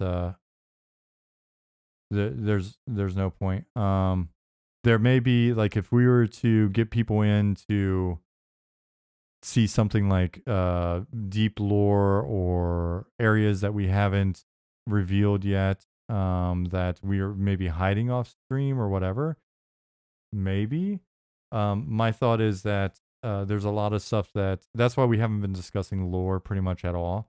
There's a lot of stuff that we want people to find or like organically in game. But it's interesting. There's a lot of games out there that will give you a shitload of lore, but you're NDA'd on showing the actual game. And then here we are. We're like, we don't want to give you any lore because that's the fun part when you get in and start discovering stuff. But I mean, we show you all sorts of crap. So yeah, feature. We may be making this completely the wrong way. Who knows? So I'm not going to talk shit because who knows? Our approach may be just crazyville and it may become apparent. But so far, 2 years in, it's been okay. The Coding Caffeine said, I expect this game to be ever evolving, so you'll never really see in game, assuming you don't blow through the content. Yeah, so that's going to be the challenge for us, is just like getting a good pace, keeping it feeling interesting while still keeping it relatively slow, accounting for the fact that some madmen will always blow through everything. But a lot of our systems, the stuff that we were showing earlier in the stuff that I was talking about in terms of our statics and our mud objects and stuff being data driven, allows us to get in and basically constantly add content that's based on certain conditions, like you know, what day it is, what week it is, what season it is, what lunar cycle it is, what time of day it is, all that stuff. So Ravir said, honestly, I like your concept and idea, but the art, if you want to draw in younger players, the retro art may drive them away instead because it's old. This game is not made for everybody. So the name of our company is Niche Worlds Cult, or Niche if you're from the South like me. We're not making a game for everybody. Straight out of the gate, we expect it to be a much smaller player base. That's why we're keeping our costs low. That's why we're taking the approach that we're taking. That's why we're going hardcore stylistically with the things that we are. Our goal is not to make the game that all the kids want to play next. You know, Asmongold will probably at some point, if we're lucky, if we're fortunate, may see this game and go, this game looks like dog shit. And we'll be like, okay, well, apparently this is not the style he is looking for. And there may be, and I'm just picking on him as an example because it's always funny when he calls stuff dog shit. Eventually, when he calls us dog shit, I'll still have to laugh at it. But when I check my analytics on Twitch, we actually get of the people that come from other channels. There'll be days where I get like 10% of our people from other channels, from like Asmon's channel or whatever. And, you know, we admit straight out of the gate that we're not making the next big AAA game. We're not expecting to get millions of subscribers. We're budgeting for tens of thousands of subscribers. We're doing this. The team's volunteering their time. In 2 years, we've spent just over 20 grand on legal fees, some early concepts, and 3D art and other shit. Now we've got a team that's capable of doing it. We pay licenses and basically the fees that we've got each month for a lot of software and things like that. But if we get so if we get 30,000 subscribers, we're great. We've already projected out what that would look like. If we get 30,000 subscribers and they buy a shitload of merch, which we're going to be very focused on making a lot of cool merch because we like merch. I early on I came from the little period in the skateboard industry, and I've got friends in the skateboard industry. And I've always been inspired by the fact that they've always got cool new shit to buy and wear, and that'll be a thing for us as well.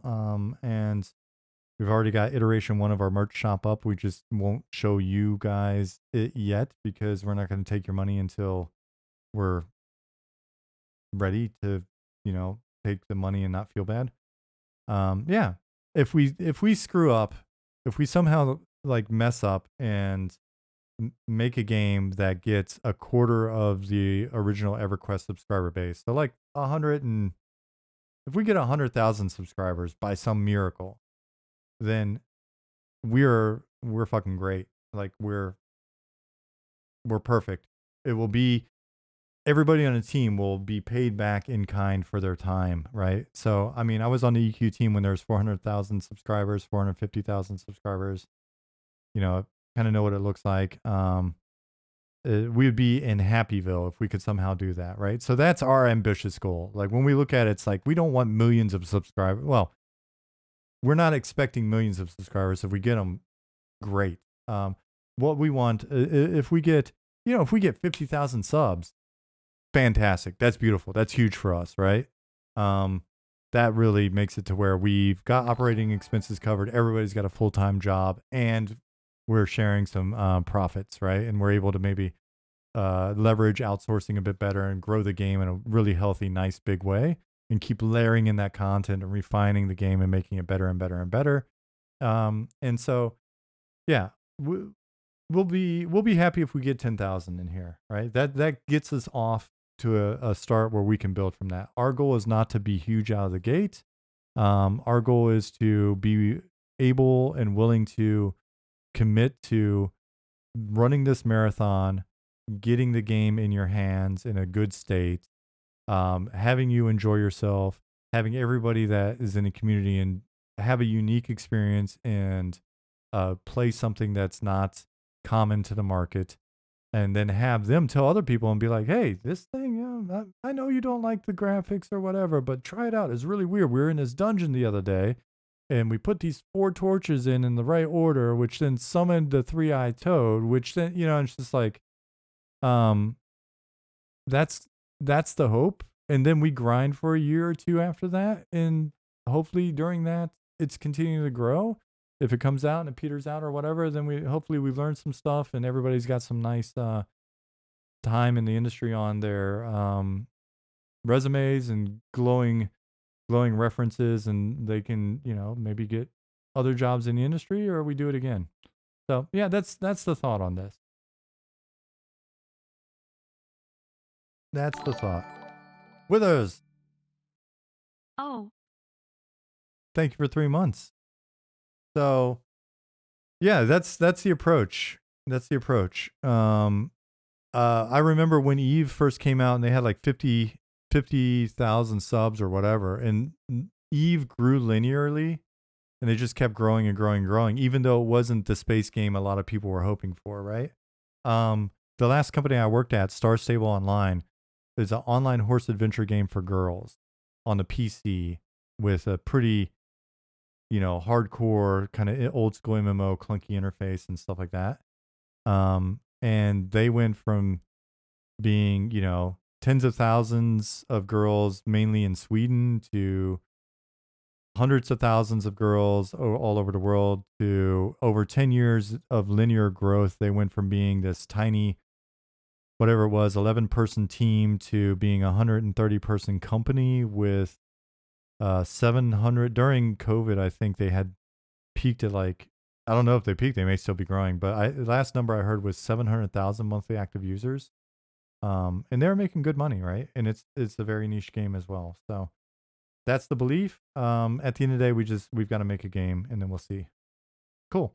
On that note, I'm going to wrap up for today. I'll be back on Tuesday. Star Stable Online. It's a online horse adventure game for young girls. Revavir. So I'm going to wrap up here. I'm going to try to get some more stuff done over the weekend and see if there's some new things to show you on Tuesday. The team's been kicking ass, so I'm sure there'll be some stuff to show you from them. I'll see you guys on Tuesday. Thanks for being here. Thanks, John. Thanks, Coding Caffeine. It's always good to see everybody. Hopefully you enjoyed it. Hopefully, if you weren't here Tuesday, I showed off all the cool stuff that you missed. Keith, see you. I will see you in Slack. Yeah, be sure to hit up our Discord. Be sure to join our mailing list. Even 50K is a lot for a small game. Illusia said that's more than most dying games have. Yeah, that's why I say that's our big ambitious goal, right? And then 100,000 is like our big crazy, holy shit, could we possibly ever do that kind of goal, right? To grow to that.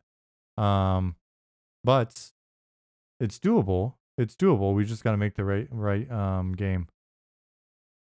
Let's see. I mean, hell, I worked on a Flash-based pay-to-win PvP space game in 2015 through 2017 that had 400,000 users and made €2 million a month. And I'm sure most of you haven't heard of that game, Dark Orbit. Okay, on average, 1.5 to €2 million a month. Is it free to play, subscription based, or one time pay? It is subscription based. We are subscription based. We will be subscription based. All right, so here's our videos on YouTube. And check out our website if you're new here and you haven't. I will see everybody Tuesday. Okay? See you, Nicodemus. It is starting to get cold over here. The weather just started getting cold. It's a bit blah. It looks like it's dark outside, so it's probably raining. Belfaster, have a great weekend. Withers, thanks again. See you. Golden Gloves, hello and goodbye. Check the VOD. I'll see you on Tuesday, hopefully.